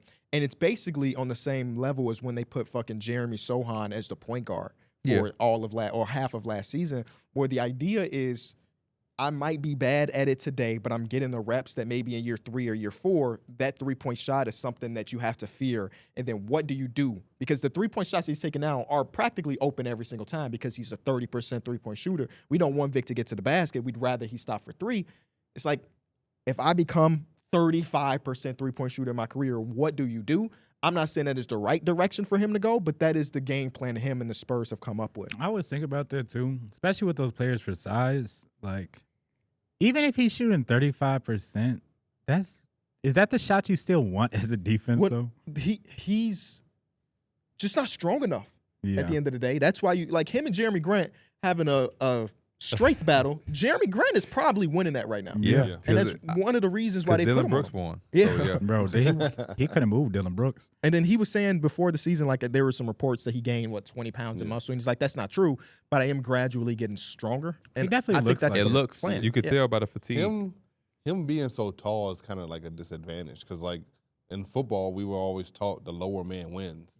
It kind of plays the same thing here where, like, these guys are smaller than him, but they also are strong. And with them being lower, it makes it harder for him to, like, fight with them because he's so damn tall and lanky. But when he takes his time to figure, see, I'm not mad at the game plan, but it sounds like it's a lot on his plate. Yeah. And I am always on the side of basketball is super simple. The more we keep the game of basketball simplified at every facet, the easier it will be. He hasn't established a bread and butter on offense just yet. So let's find that and we can build off and around that versus saying, oh, yeah, just shoot the threes. You know what I mean? Shoot, fuck them. Shoot them far. Shoot them from the logo. Shoot them from the hash.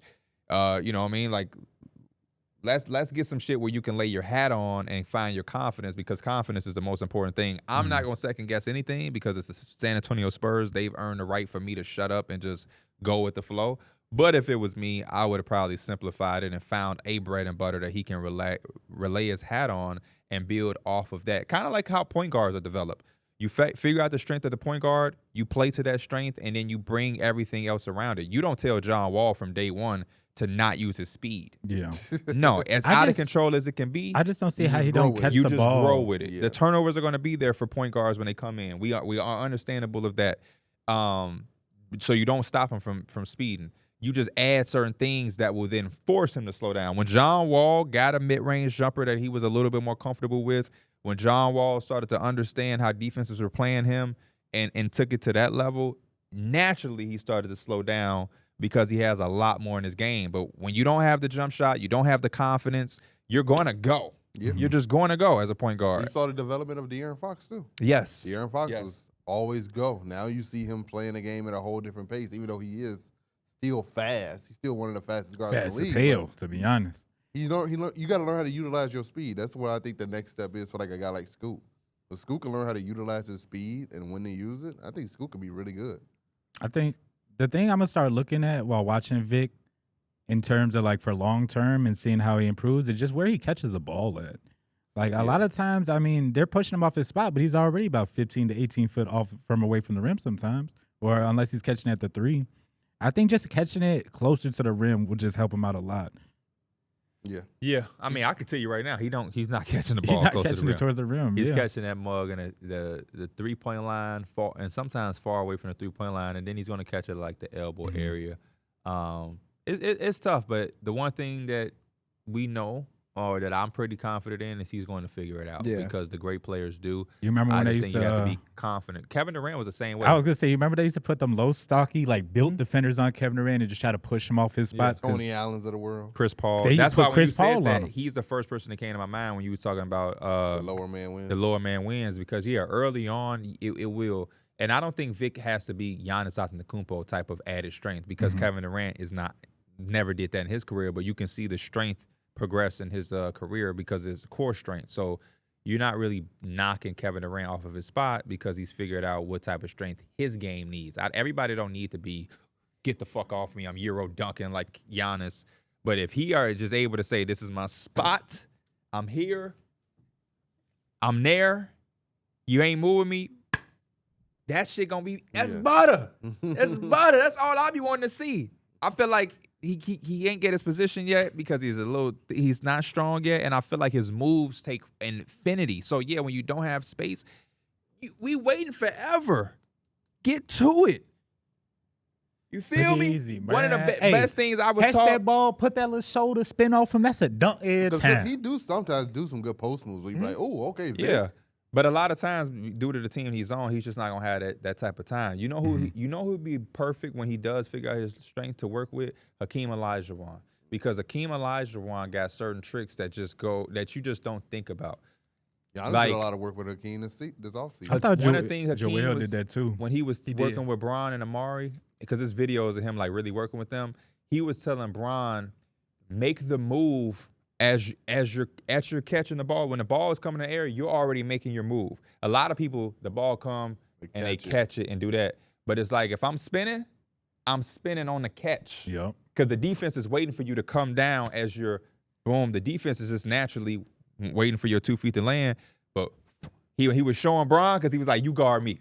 And he was fucking up Bron. I'm like, oh man, this is just like a small part of what I'm watching as a viewer. There's no telling the secrets he told him off camera and different things like that. But just those little things, man, it's crazy. So we'll see. I'm confident that he'll figure it out though. And we still haven't seen this team with Devin Vassell.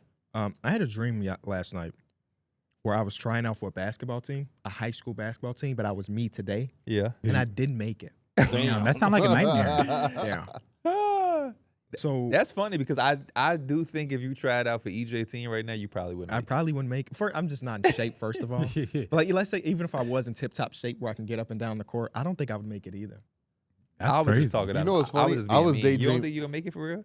I would Not think. make it enough to play. Oh, okay. I wouldn't be see. like starting man? alongside Yeah, EJ. yeah. I was like daydreaming yesterday, and I was like, man, do I know how to play basketball? Bro, hey, somebody, I think it was Lamike Burner, I think, posted a clip of me hitting like a 3-pointer or something at Expert. I was like, man, that was a day. I was we like, used to go up there and hoop. I was like, nah, I feel like I probably couldn't play a game up there without getting extra time, man. yeah, I was like, I don't even remember, like, can I still do the things I was able to do if I tried? I was like, And it's so crazy because we was this close to hooping. Remember when we did the draft and I was telling everybody we're gonna rent the gym? And oh yeah. Even we- at your daughter's party, I was like, Mason, man, like give us a day. I told Mason, give us a day so we Yeah. can get the gym.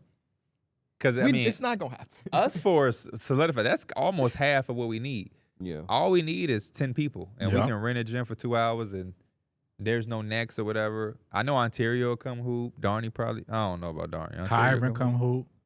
Oh yeah, the friends. We ain't doing it without the full group. Oh, yeah. All right, let's get into what today's episode is about. Buying stock in NBA contenders. Each one of us has $100 fake dollars, and we're gonna divvy up our pool on the teams we feel the most confident in winning the championship this season. So once someone invests in a team, that team's gone, right? No. We can all invest in the same team. What? Once he bet on- if the stock market Once was he like bet on that- James Harden assists, I could bet on it too. Right, yeah. Oh, true. It might change the line a little bit. Yeah. There's so many people bet on it, but like, you know. James Harden assistant not hit for me last night. I did a live bet too. I only won one. I lost like 700 last night, D Millie. Damn. I'm on a. I told Pierre I won my last 2 bets last night. I'm I've been done trying for to like do a the week. live betting like P, and I've lost twice. And I was did, just like, damn. Because I came up short on James Harden. At one point, he missed a free throw, and then they took him out the game. And then last night, I tried to do some bonus rebounds because they was at 14, and he had 9 in the middle of the third. He ended with 12. Let me tell you how dirty they did me and KB. Third quarter, about 4 or 5 minutes left. Clint Capella is up there, 2 more rebounds. It's good money. He already got 13, by the way, or 12. He already got 12. He just need 14.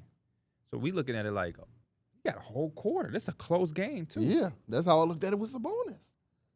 He never played again. But that's insane. They went Larry Nance and Aneka Kambu the rest of the game. Clint Capella never played He never a touched minute. the floor. He had a towel in his hand.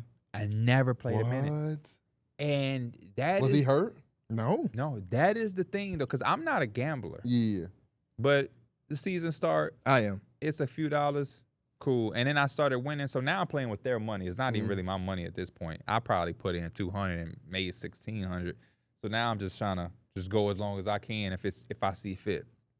But that's the reason I don't gamble, is because what did they know that I didn't as a person that works in the NBA and watches this game? And's watching live. Because I saw that and I was like, that's too good to be true. And I immediately bet and told KB, because it's like plus money for 2 more rebounds from Clint Capella, who already has 12 and has a whole quarter to play.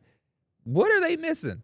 And I got up 1,600 off of them slipping up like that. Yeah. So I'm thinking, okay, here's another one. I got I'll put greedy, 300 on that. I got real greedy. I had won some money every single day of the season for like 10 days straight. These last couple of days, I'm like, I know what I'm doing. And betting more money than I know. Like, I usually have $100 per bet. And the last 3 days, I just been missing. And then I gambled like a jackass and won. And that's why I'm stopping for like a week. What you win? Jokic threes at 0.5 at halftime. Yeah. I'm like, That's is he going to actually a good attempt? one. But is he going to attempt them at all? At that point, he was 0 You for 0. never know what Jokic, what he going to do. That's And true. he hit one with 1 minute to go, Darrick. And I'm like, yeah, let me chill before I had to call the number. Another thing happened to me, Darrick. Took Luka assist. That's been good money for me on the live bet side. Because Luka, what ends up happening when Luka starts slowing the assist, they taper it down at half. So they had his shit at like 8. He had already had 5.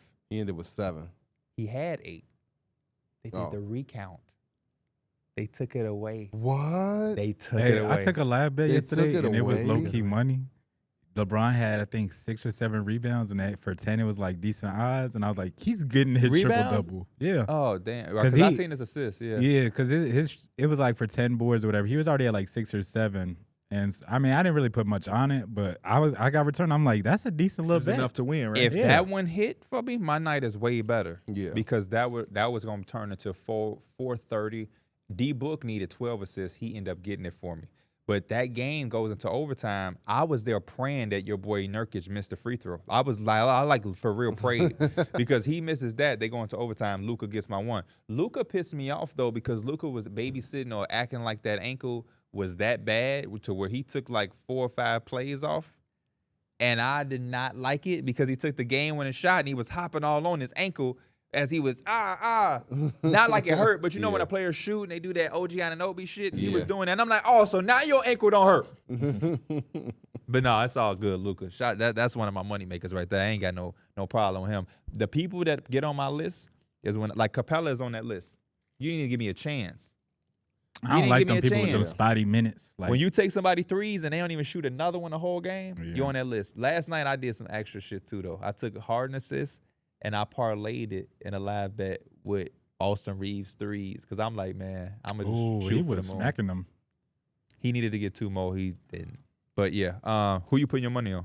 First team you put invest in. For the first team, it's going to be the Cleveland Cavaliers. I'm going to invest $30 into the Cleveland Cavaliers off the rip. Not too bad. They were interesting because I told them in the game yesterday, as good as they are, because they have been rock star status, it still to me would feel crazy if we got to June and they was in the finals. Yeah. It would be like, damn, the Cavaliers That's without why Bron is in the finals. But the You know way what they're make it- playing right now is phenomenal. It Like it's is. some of the best basketball in the league. And I think defensively, that's something they can always hold their hat on.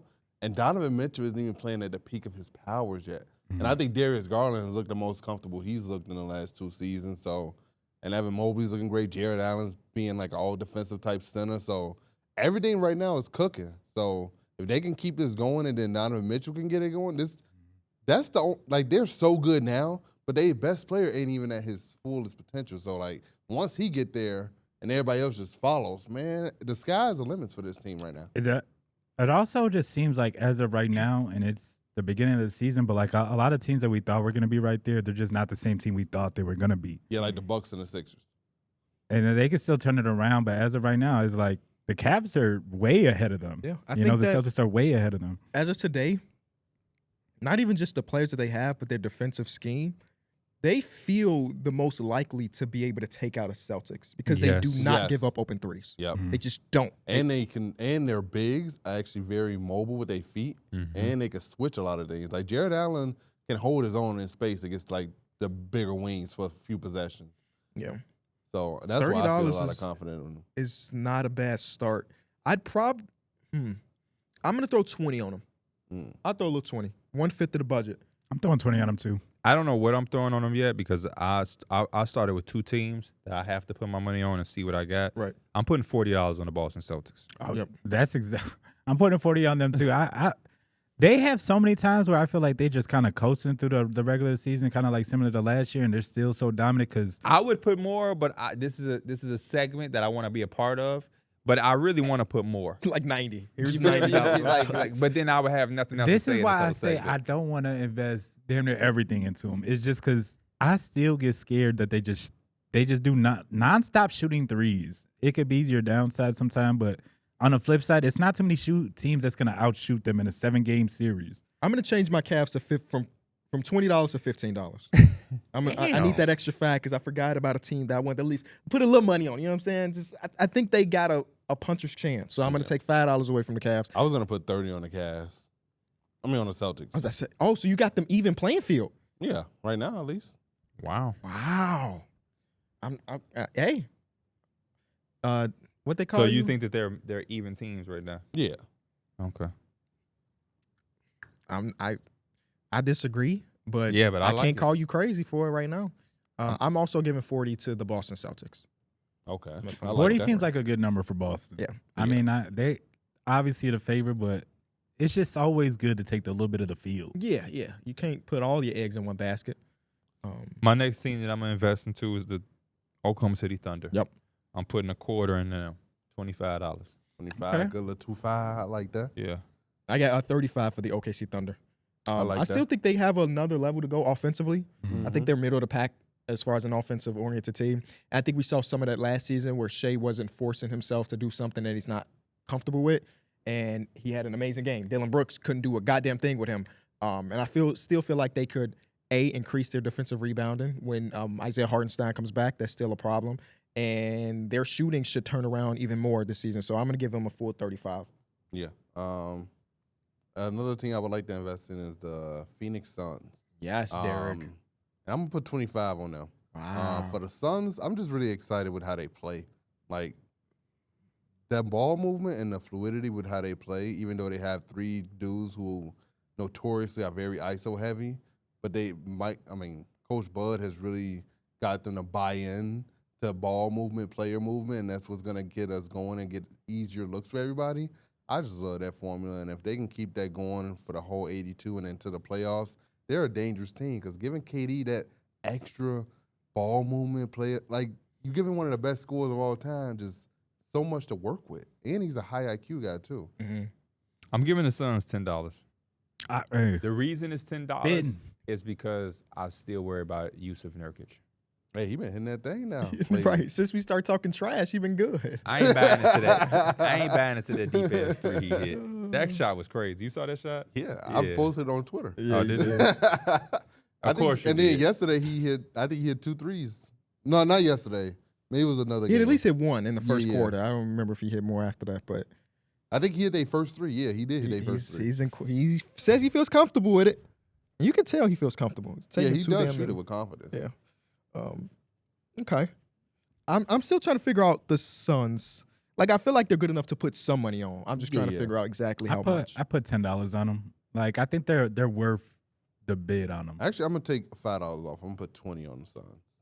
Oh, you a big I wanted to spread it out a little bit more. I got too. $5 on the Warriors too.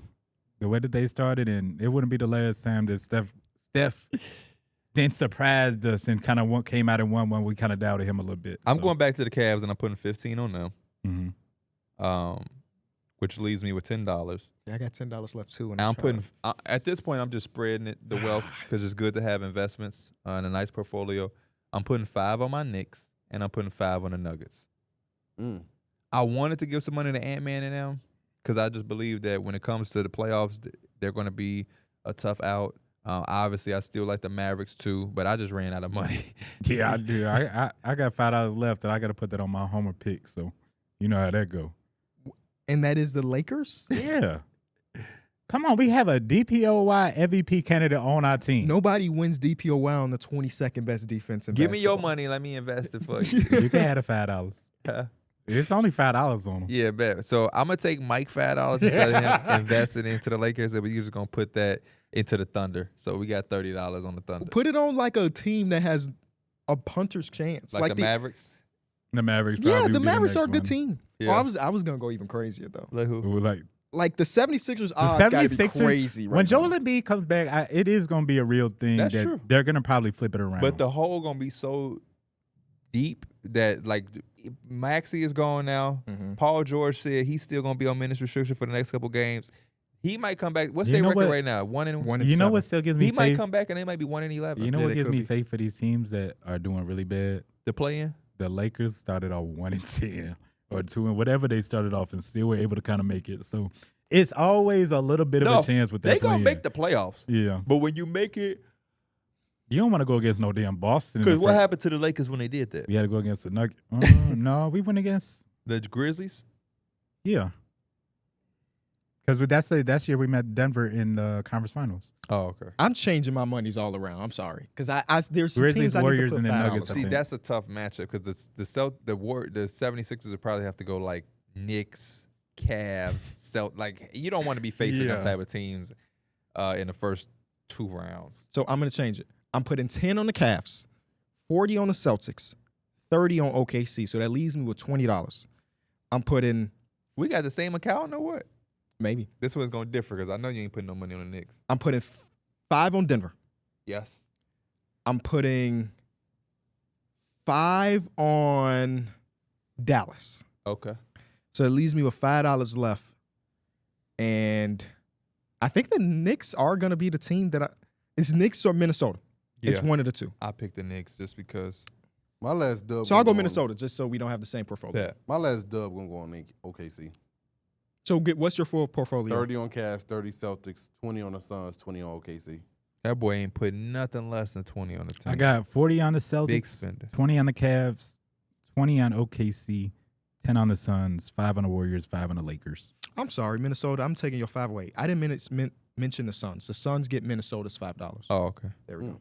40 for the Celtics, 25 for the Thunder, 15 for the Cavs, 10 for the Suns, 5 for the Knicks, 5 for the Nuggets. But then I took Mike's 5, so he won't put it on the Lakers, and I put that in OKC, which is now 30. So he gonna get a little percentage of whatever I get off the Thunder. Uh-oh. It seemed like the NOTB Sportsbook gave you a free $5 bet. Where you putting that extra 5 at? Make it a long shot, though. Don't put it on the Celtics. What's No, the no. what's I the heard long that- shot $5? I heard it. I heard the odds is crazy on it, so I'm going Milwaukee. The odds are definitely crazy on Milwaukee Plus right a now. million. I'd probably go. I'll go Lakers. I'll put it He's on the Lakers. spitting. Hey, man, that ain't no hot take. That ain't no hot take, D-Mill. With $5 the way Anthony long Davis is playing. It's a possibility. $5 long shot bet. How could it not go on like the Sixers or Bucks? Right. Their odds are crazy right now. The Sixers and Bucks, man, they gonna have some. But it ain't your money, though. So if it hit, it go crazy. No. I'm just speaking on just like them in general. Oh, okay. It's gonna be such an uphill battle for them. Mhm. This Yeah. is just insane. I just don't. That's I trust the is Sixers sca- more this than The the is Bucks. scary. Warriors wouldn't be a bad one either, man. The Warriors are not. They just look too small. They're out not there. too top heavy, but they are a really good basketball team. They're really deep. They've thrived without Steph needing to have heroic performances thus far. Draymond Green is locked in defensively. He gets that team in a unit. They got Buddy Hield looking like if the Philadelphia 76ers are pissed because they're like, yo, if we got you We in got this, that. in They the got round, that one half of Buddy Hield. if they where he got turned just up. this version in the round against us, they advance in the playoffs. Shout out to him for saving it. Yeah. I'm thinking about the Warriors as far as like what could they do? like a move they can make. Yeah. Jimmy Butler, is that what you're thinking about? I don't know because Jimmy Butler doesn't look good. He doesn't have a burst. He's injured currently, but like he doesn't have the same Antetokounmpo? burst. That's what they're wanting, but I don't think Giannis is ever going to be really available. Not this season, at least. Yeah. He's one of those guys where it's like you don't want to be responsible for trading him. Yep. Yeah. Mm. Especially because he's probably get a statue outside of Milwaukee. Yeah, because I mean, Probably, if I'm being honest, if I'm the GM if I was Pierre was the GM of the Bucks, Giannis would have to throw like a bitch fit. Like he had to be on some Ben Simmons type stuff. Damn, like even requesting a trade, he would have to like verbally request it. He would have to go to the podium and like speak Do out. the James Harden. He- where yeah, he said, he would have to go Daryl Morey crazy. is a liar. But like all of that, his agent told us, nah, he got to come tell us. Yeah. He got to tell the world. Got to do more than that. We like, yeah, because you hear he's unhappy, and then it turns into a thing. Ain't no reports. He would have to go up there and let us know from the horse's mouth. Yeah. He's dead. He just means too much of that franchise. It's just a little bit too early to know what teams are good or bad, or like really bad that might want to blow it up. But What? Brandon Ingram. I don't think that fixes a lot. I don't think their ceiling is that much better if Brandon Ingram's on the team. Jeremy Grant. Bam Adebayo. He ain't trading him. It's Shit. finna be his team. Jimmy Butler finna leave. He gonna have to perform to have it be his team. Part of that is them. They let those two guards do whatever the hell they want to do. Tyler Hero and He's been Terry great. Rozier Tyler just Hero's go. been great. But He's been good, but you don't win at the level they want to win to when he playing through him. I'm just being honest as I can I don't be. know. Y'all know I've been a big Bam guy pretty much this entire career. I don't know, fam. I'm starting to shift. I'm frustrated watching him this season. Both sides of the ball. You definitely should be frustrated, but you shouldn't stray away. If 5 seasons made you a fan, one can't break you. Not even on one whole season though. I just Like want 10 I just, 10 games. games I just, into the season. because every year I'm like, oh, he's gonna take this offensive leap, and he had a 20-point per game season. That was a great offensive Bro, I leap. swear he took a 3 yesterday and airballed it. I mean, him averaging 18 to 20 just might be the ceiling of him as an offensive player, which I guess is fine. This season, he's not even hitting that. It's fine because he can also be a hub. Mm-hmm. Like playmaker wise. But they don't. Again, they He let. takes shots like he's Kevin Durant, but he's not. Long ass mid-range jump shooting center. Yeah, them shits bro, be I swear frustrating. he don't like contact. He don't like getting to the rim. Hey, Which is crazy because he has that foot speed and the ball handling ability. we had this he conversation, don't man. like Do whatever contact. he want. Usually when it's like people with size of him, he kind of like he goes for more of the pull-up jumpers, some Soon as more he get fade away from resistance, 5 man. foot. If a defender says you're gonna have to work to get to where you want to go to, he says fine. I'm serious. I watched all of his shit. When I made that video, man, it was like one bump, shot. Carter faced up on Isaiah Stewart, shot. His cleaning the glass is crazy. His career at the rim, I'm gonna go from rookie season to now, just percentage of how many shots are at the rim. So this is not the success of which he's making. It's This how is many the- shots? How many? Okay. 73 percentile, 69 percentile, 59 percentile, Dropping. 45 percentile, 40 percentile, 35 percentile to now 29 percentile. Oh no. That ain't Oh, make that's sense. Isn't that crazy. ridiculous? Oh no, he dog ass wrong. 29%. 29%, man. Crazy.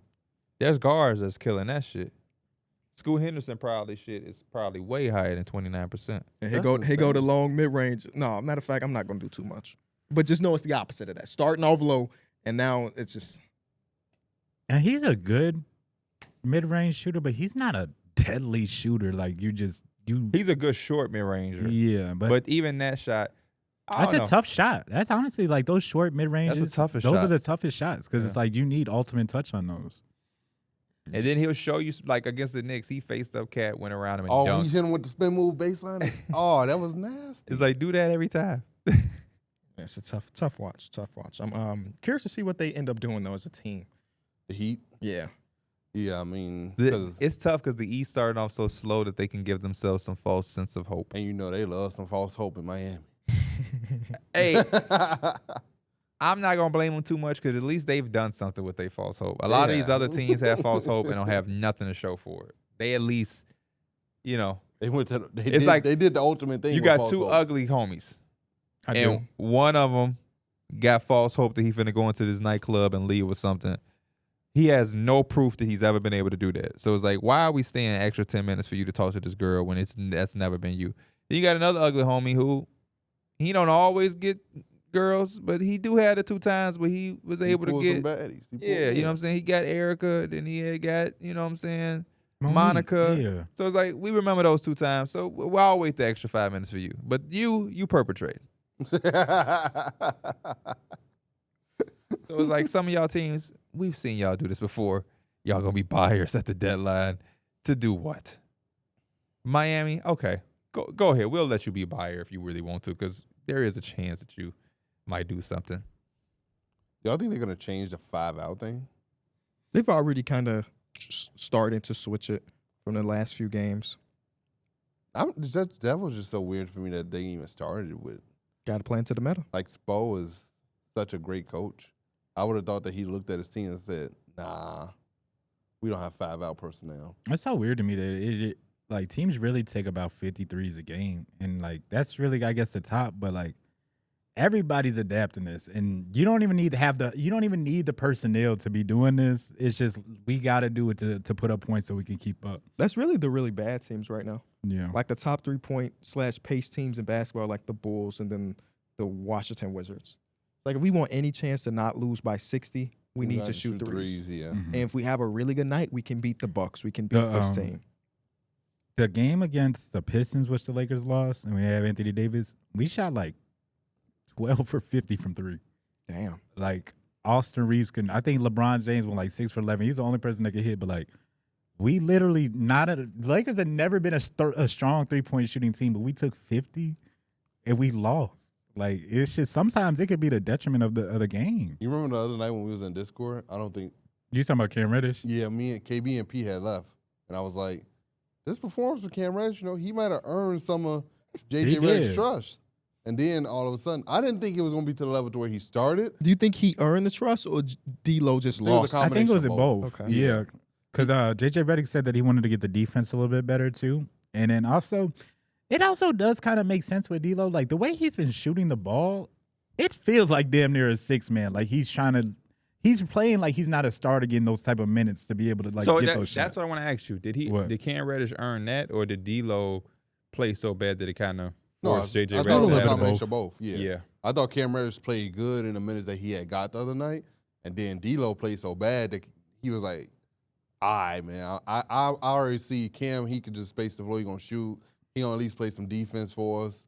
And then boom, we put and him then in also the D'Lo had his best game off the bench too. So basically, arguably Further of the cementing season that. too. So it's like maybe it does work like. Well, maybe D'Lo needed that accountability to where he felt like, "Oh shit, okay, nothing's guaranteed." So I gotta. And D'Lo, he's on a contract year, so like he can't go out here and shit. D-Lo's always on a contract year. I like what he said. I feel like you always gotta kind of watch what you say because you never know if you got this entailed or whatever. But like I seen a quote that's saying that, like he said he left his ego at the Baggage door. Yeah. Left his ego Yeah. at the door. So And I think that's Darvin what- Ham got fired. Yeah, I saw that too. Mm-hmm. Shout out to Cam Reddish, man. Shout out to Cam Reddish. When you look at the season, 0 minutes, 0, 0, 0, 0. Got 9 minutes here randomly against the Cavs. Must have been y'all ass torched. 0 minutes. And then all of a sudden, 14, 26, 28. And he's been ready. He has been ready. 15 points. 3 on the only shot he made last night. 5 rebounds, 6 rebounds. He's averaging 4.5 points on 66% shooting. Hey. 4 rebounds. That's And also because one assist. the other wing over there just it's not good, and he's falling out the rotation. Put a name on it. Who you Max. remember? Max. Oh, Yeah. man. Yeah. And honestly, it just feel like it's really come down to he can't hit his threes. He was crashing that glass from them corners. Yeah. He got to hit his shots though. Yeah, hell yeah. If he's not hitting the shot, he don't even get drafted. You draft him as a guy who can make some shots. That's always been his Dalton allure. Connect still like he's just going through it as like Just Normal the person rookie that's stuff. not usually used to taking so little, like a little amount of shots and just more so being like a floor spacer. Yeah. So he's kind of getting used to that. Like when he's got the ball consistently, like we've seen him before when he's kind of like had the ball, he's had like really great games. But right now he's just not shooting the ball well because his shots are so spaced out. It's hard for him to get a rhythm. Yeah, and he's a lot of times he's playing with AD and LeBron sometimes, so like he's just naturally. Same with Cam Reddish. Like Cam Reddish can rock out sometimes if you let him, but like it's not really his job. Like his job is to catch and shoot threes and cut to the basket, maybe get a quick little drive to the everything with you when you are playing with AD and LeBron got to be quick and precise. I don't connect sometimes. You know, he definitely want to get in his bag like he was at Tennessee a little bit. So it's gonna take some adjusting, and I think he's gonna do it fine. Just because he's such a damn good scorer. They It's just, I super, always say they be super needing like that 1 or 2 games where it's just like the I can do this type game, and then it's all of a sudden like you can find yourself somewhat consistent. I think you made a good point though about rhythm. I think those are again the things that people don't realize when they have basketball conversations. They just look at numbers and they just go off of it, but they don't try to figure out any context. Yeah. You're talking about a guy who a lot of people look at Dalton Knecht as a shooter. At Tennessee and even the previous stops before he got to Tennessee, the dude was a scorer. Wasn't just like a shooter. He was a scorer who can shoot the ball. So now, yeah, he's in a role where he's not coming down and touching the basketball throughout every possession. He's kind of spotting up and playing off of others. That's a hard transition. Even though he looks like he's going to be able to progress into that and be capable, it's a tough adjustment to make. You're right. Having the ball damn near it. At Tennessee, it would have been odd possessions if he didn't touch the ball. Mm-hmm. You know what I mean? That would have been weird for certain. You know, now he might go 7 possessions, and yeah, like he said, you're playing with KD. You might get this hot potato 3. Hot potato 3 right before the buzzer, and you already know you're shooting bad, but hey, put this one up too. I'm just good to see that J.J. Redick's instilling accountability amongst the players. Of like, LeBron can't be the only one out here that's playing hard. Everybody else has to bring that same energy. That was a really rough game to watch, man. You said what? That was a rough game to watch. Yeah. And I'm not even a fan of the team. What'd you hear? The Memphis. The one. Memphis game. Oh, that game was terrible. That game was terrible. Why ain't nobody try to beat Ja ass when he pushed LeBron? I don't know. Where's Jackson Hayes when it's a man? I'm sorry. I don't know. I don't know why Santi or Why you not say you Santi. sorry? It's too early. Oh, because I saw a video. They had so many players that step up, and I don't even know if I really mentioned Scotty Pippen Jr. on this podcast like that, but he's one of my favorite. He's one of my favorite players in the league. He had a right triple now. double off the bench It last was. night. I think they posted it was the first father-son duo to get a triple-double in an NBA game. And we I literally saw a tweet that said Bron looking at Bronny right now, and it's like when he's looking at Dwayne Wade with that face. Oh. but we had Scotty Pippen Jr. on our team last year, Yeah. not playing. He said one of y'all coaches ain't think he could defend and believe in him, a.k.a. Mr. Ham. It's tough. It's tough, but the energy has been so much different from the first couple games. But hopefully, with Anthony Davis back, we good. Did you watch the Knicks versus Bucks? Yeah, I seen. Yeah. Ryan Rollins got in. Yeah. Did you watch that? Did you see that? They I was just trying tweeting you shit. about it. Huh? I had tweeted you while I was watching it. Oh, you did. You did. I'm sorry. It's funny to see coaches fighting for their fucking life. What happens if they don't fire Bud 2 years ago or last year? Because obviously Bud is one of the best coaches in basketball. Hey, Doc hit that like, what's your name, son? What you do best? All right, get in it. Well, we saw that last year when he got to the team. Andre Jackson? Andre Jackson was in the Hey, rotation. Why ain't none of y'all tell me about his ass? Hey, he literally said that at the podium. He said, "Well, I just found out Andre Jackson does a lot of good things on the basketball." I really like Andre Jackson as a basketball player too. I know his jump shot is the question mark, but I really It was just like so the way he crazy. plays. It took Doc. He could have at least just. Did he know nothing about the team? Somebody keep him informed that this guy is our stopper. Yeah, he was in the rotation. Why when you came in and you just took him out? Like, I don't know, bro. And now he's back. What starting. happens if they don't fire Coach Bud? Yeah. Like, is anything different? Probably, right? Maybe it's not a championship team, but I don't think they The start winning. offense, like they're putting up points, but it's just like the offense. I don't feel like it's overwhelming. You know, I mean, you still get your Bobby Portis touches every now and then and stuff like that. Ooh. But How much do y'all think got coaches involved? Y'all in saw that? Doc Rivers said we got to find more ways to get Bobby touches. No, he didn't. he said that for real. Everything he didn't. No There's way. no way he did. No way. Because I No think way, Bobby gets no too way. many touches. No way. No This way. is no Hey, way. I can't believe that, bro. Go look at it. Fire that man right now if that's the case, man. Go look at it. And then I saw 2 Bucks fans talking about it, and one of them was like, well, what do you want him to say? They're trying to trade these guys. He's not going to trash them. And then the other dude was like, well, no. They asked him about the line right, and he said that the line right hasn't been playing as well. He was just brutally honest about the line right. So he's a brutally honest coach. So he really loves Bobby Portis. You can tell. I mean, he gives his ass multiple possession and where he get the ISO. I don't know. I don't know. That team offensively, it's not Dame and Giannis. It's not really much production outside of that. In the post-game presser tonight, this is from Justin Willis, who is a Bucks fan, I guess. I don't know. Said in the post-game presser tonight, Doc Rivers talked about how he has to find a way to get Bobby going and get Bobby more involved. He also talked about how Brook Lopez needs to take more shots. I wish everything I just typed was a joke, but it is not. And the dude said, I mean, he's not going to say that our 2 bigs are terrible and that they shouldn't play. You know they're trying to find ways to get rid of them, but it's hard. Justin Willis replies, when asked about DeLon Wright, he said that DeLon wasn't playing very well this season, so Rollins has leapfrogged him in the rotation. He's not afraid to tell it like it is. He genuinely loves Bobby. It's a red flag. It's, I got no comments on it, man. Because And then someone says, can we get a link to the interview? And Justin Willis provides the link of Doc Rivers, 11-8-24. I mean, it was talked about. I don't remember if it was Shams or Windhorst. Somebody said that they're calling every GM trying to figure out the trade. for defense and shit, yeah. I just don't feel like Said the they same just thing don't with the have Lakers. assets. There's a report right here that says Jonas Valanciunas and Brook Lopez are 2 targets on the Lakers' and internal board. D'Angelo Russell is expected to be available as outgoing salary. That is from Jake Fisher. What's up with Braun and Jonas Valanciunas? I don't know. Why does he love him so much? I knew Big Val was somebody that was going to be traded eventually because they signed him for such a team-friendly deal. December 15th, I think, is the first they can get traded. Probably going to be traded that day. Possible. Oh, boy. What a rough time. I think you were originally about asking, like, how much does coaching matter? And that making that trade. Yeah. Because, like, I was thinking, like, would Coach Bud have any say in doing a Dame trade? Would he have wanted it to happen? Would he have wanted to break up the Drew and that chemistry that they had already built? I think so. I don't think he has more say than Giannis, and it seemed like Giannis wanted that. Well, no, they didn't tell Giannis about the trade until it happened.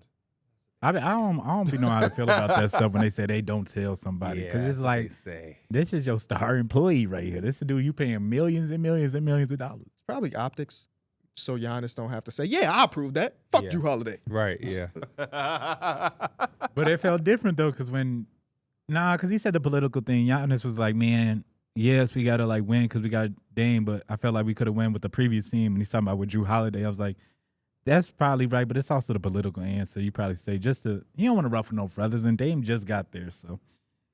Yeah. It hasn't looked great, but I think the future should be somewhat bright. At least at the end of the day, if it don't work, shop Dame, shop somebody. See, that's what Figure it Dame out. was talking about, man. That's why he didn't want to leave in the first place. Yeah. He said in Portland, he was the man. Yeah. But he knew once he goes somewhere else, it can all go downhill. Because if That's he why go this over shit there, is Genuinely did say he that, literally bro. said, That's like, if you crazy. get hurt, obviously you're not the main focus anymore. It's usually they're gonna worry about Giannis before Dame. You know what I'm saying? Like everything he was worried about is low-key happening. We should have Like, trusted Dame wanting to be a one-team guy, man. Yep. Just let him be a trailblazer for life, regardless if they make a You playoffs. think social media kind of bullied him into requesting the trade? Or do you think he personally was just like one day like, you know what, ain't shit happening here? I don't think social media bullied him, but I think he was getting a nudge from Trailblazers because they was going to have to take Scoot. Yeah. They already had to take Shaden Sharp. They had Anthony Simons. There was a part of them, too. They might have felt some social media or some pushback from their fan base. As much as they love Dame, it's like, let Dame go do something, and then we can fully go into what we want to do because neither one of y'all are gaining anything from this relationship. But I think Dame would have stayed. But at the same time, I don't know. I think the front office, though, they was still trying to compete. That's why they paid Jeremy Grant. I don't think they paid Jeremy Grant that money if they think Dame is leaving. Well, we see teams do that all the time where it's like, do we pay him or lose him for nothing, or do we pay him, bring him back, and there's always something down the road where If Dame is still here, he got a guy that he's familiar with. If he leaves, we can also trade him. Jeremy Grant a buck? For Brook Lopez and Bobby Portis. Hey, let's Bobby add Portis in. and Pat Connaughton? Hey, bro, How much? Connaughton did some That shit. works. I don't know. Pat Connaughton did some shit last night that he wouldn't play for the next 3 games. Oh, was it when he airballed that little 4-foot jumper? Instead of making a yes, layup? instead of making. Oh, bro, I was tweeting and I was like, I can't spell his last name. So I just stopped. That's real. Hey, That's real. anytime You just said Pat C. that happens a lot to me. You know what I do? Go to Google. Google real quick, Yeah, type just in Pat Google. C, and I copy and paste, and boom, right into my tweet. Pat That's Connaughton so is real, tweaking. though. That's so damn real. Oh, man.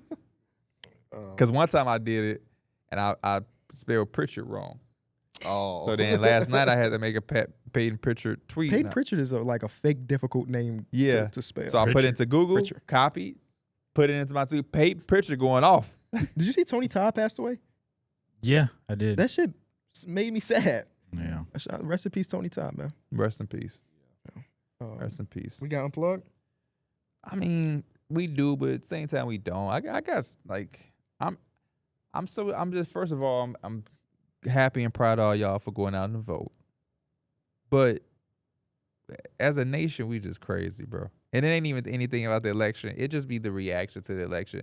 Why do so many people want to trigger people? Like, I'ma just be honest. Lil Pump has irritated the hell out of me. I haven't seen Lil Pump in years, and the last 2 times I've seen him, it's him trying to piss people off to get attention.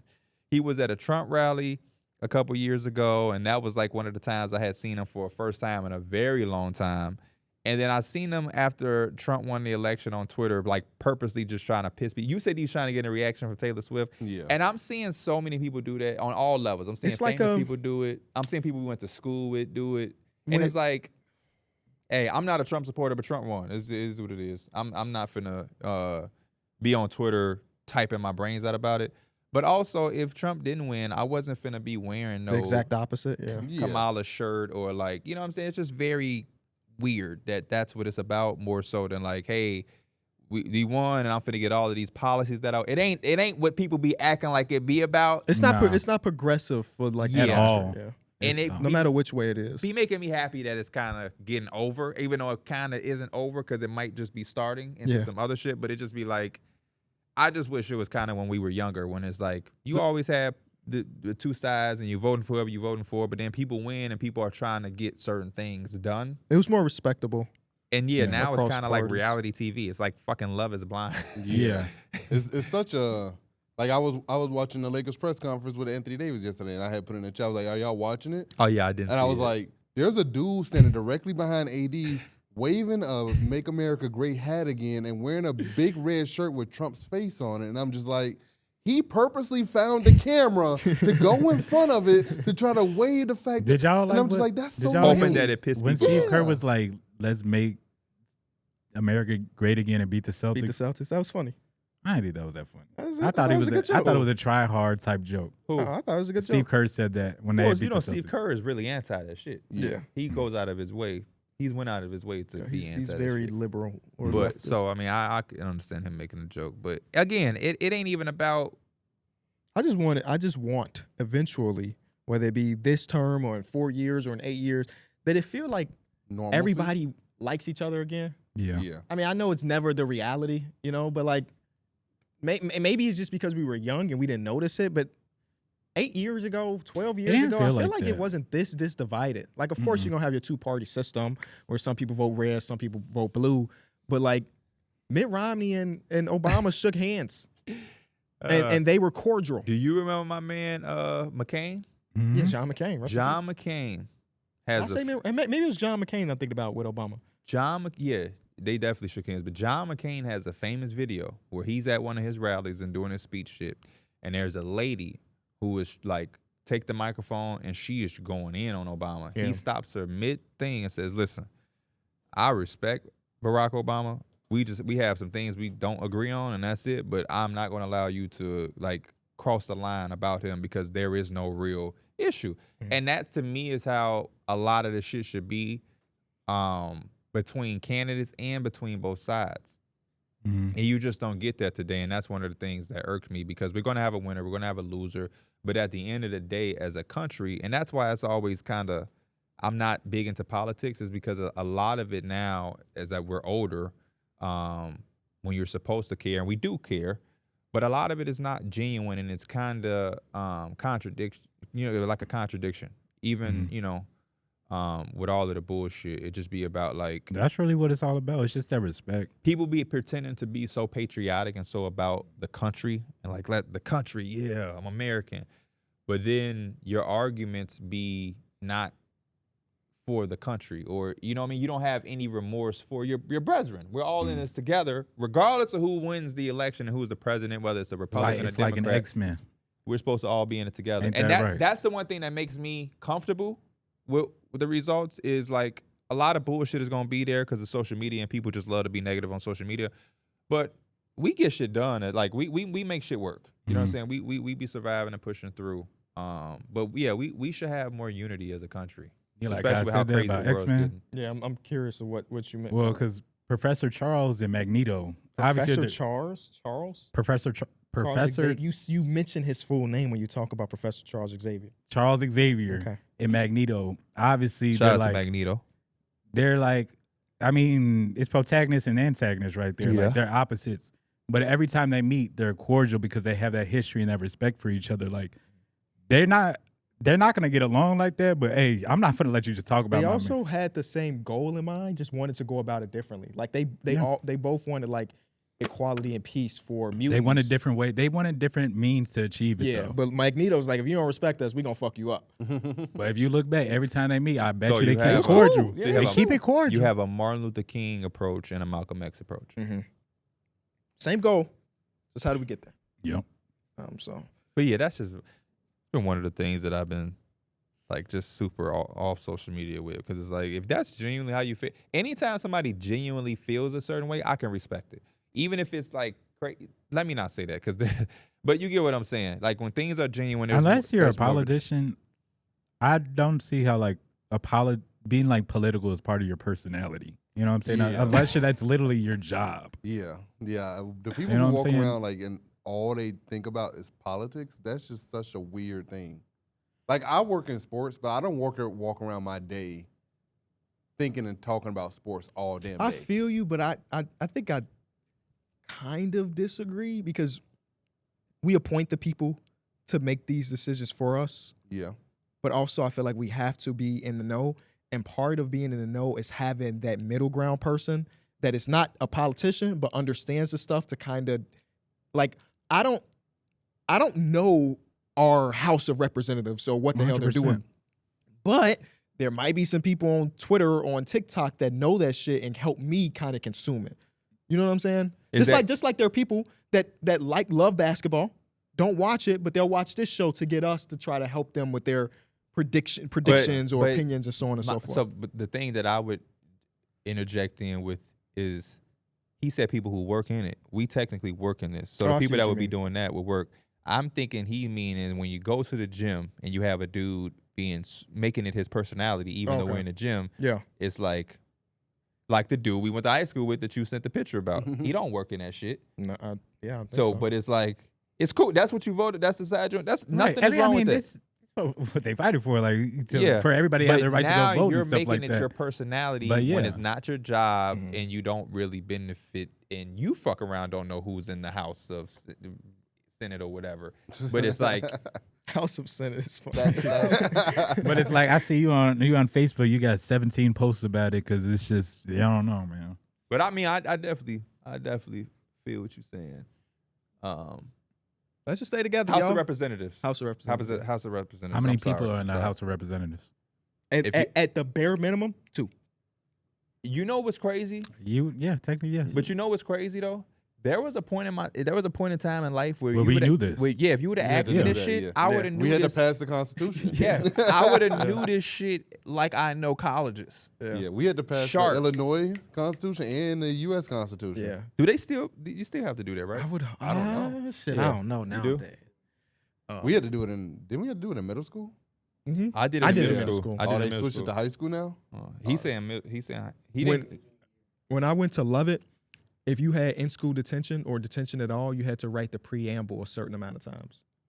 And I don't know if y'all remember how fucking long the preamble was, but our boy Kyrie, he listens to this this podcast. He'll tell you about our friend who had to do it like 1,000 times in 24 hours. And then Sound like Bart off The Simpsons. basically, Yeah. but the teacher told him he had to do that, but the teacher wasn't serious because he knew look how many words this is. He had to write this 1,000 times. Oh wow. And he did it. And then he came to school the next day, and the teacher was like, you've never even done your homework before. So I don't know how you ended up doing this. And then you would look through it, and it's like different handwriting. So he got like his brother or his mom. Oh. Somebody helped him with it. And it's like I had to, at one point I had this memorized just because I had in-school suspension, and I had to write it 30 times before. That's how I felt when we did the Hulu game show, and he knew all the states, capitals. Yeah. There was a point in my life where all 50 states, I had to knew the take that. capital like it was nothing. Now I still know majority, but What's the capital of California? Isn't it San Francisco? No, Sacramento. Why had you? D-Mills, I knew you knew. I knew you knew. I started off with Sacramento, but when he said San Francisco, it made me scared. I literally just seen that in the show. He's like, "You think you're smarter No, than me?" but- He's like, "What's the capital of California?" He's like, "Hollywood." He's like, "Sacramento," and he got What's Hollywood the is capital crazy. of Montana? 300. I don't know. That's crazy. It's so crazy. That's so crazy. What You know is the it? capital of Montana? I don't think well, I ever- Austin was just in high school like 2 years ago. true. So What's the capital of Portland? Portland. Oh The wait. capital of Portland. There's no. Portland is a city. Why y'all say some Because shit? I was thrown off too. I love trying to throw Mike little curveballs. EB. What's the capital of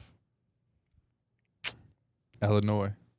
Springfield. Okay, hey, as long as you know that when we good, brother. 'cause Yeah, then a lot of I people don't be know what to thinking say. if you ask people outside of Illinois, they're probably saying Chicago. I think people are gonna say Springfield. Yeah. I think people say Springfield. I don't think people know. I don't think people think like Chicago is the capital. It's usually You'd be surprised. I Because feel a like lot you of would like definitely New be York, the surprised. capital of New York isn't New York. It's usually not the big Is it city. like, what is it? It's, Albany? Albany, yeah. It's usually never like the big city. That is very true. Except for when it is like Where? Isn't Indianapolis? Yeah, it's not. Isn't that their capital? listen. Uh, Geography Oh, podcast. Indianapolis is the capital of Indiana. Capital quiz there coming it is. up. Then yeah, that might be the one place where it is the major city. I feel so stupid doing this. I'm gonna be honest with you. Why? Because I don't know any of this. But there was a point in time when we did know. Yeah, we literally had to take like a test on. What's the capital of Texas? Isn't it Austin? Yeah. Yes. Yeah. No, it seemed like a lot of states got their number one city. I know South. really? I know Like who? South Dakota forever. Well, is Phoenix the number one What's city? South in Arizona? Dakota then? Pierre. Yeah, I think Phoenix would be Phoenix is the number one city. In Colorado is Denver. Yeah. Really? I That's, thought it that's, was, that's true. Georgia is Atlanta. OKC got Oklahoma. Oh, OKC got Oklahoma. Wait, Oh. what? You mean Oklahoma has Oklahoma City. City has Oklahoma. Okay. I didn't really feel like Okay. saying Oklahoma City. I just said OKC. The extra word on the podcast would be too much. Yep. Hey, we appreciate y'all. I just realized what you said. What I know the capital of South Dakota. I know that was forever, boy. I hope a random person on the street That's try like to a bar bet. try to come quiz me. Yeah. Since you think you smart, what's the capital of South Dakota? I'm gonna be like, oh, You played right into my hand. Pierre. would you ever want to go see the monument? What monument? The four heads. Mount Rushmore. Mount Mount Rushmore. Rushmore. Oh my bad. I don't know why I said monument. I'm like the monument. What is this, brother? I'm Maybe it was going close to by. DC in 2 weeks, bro. I would love. So I to will see some of the actual monuments. You know the Oh. you know the one I be wanting to see someone, but it be scaring me. You know which one scares the fuck out of me the Abe Lincoln one. Cause ain't it big as hell? Oh yeah, yeah. Big as hell. Yeah. Yeah. They should have got that dude that made Abe Lincoln to get the Dwayne Wade statue. True. that dude probably passed away that made Abe Lincoln. Where is the Abraham Lincoln one? Is it here? I think it's in DC, right? Yeah. Oh. I'm going there. So if you're in the DC area, What you going there for? I'll tell you after the show. Be sure to leave a like, subscribe to the A channel. Wizards game. Yeah, I'm going to watch the Wizards versus Cavs, baby. Leave a like, subscribe, and we'll see y'all in a couple days. Peace. House of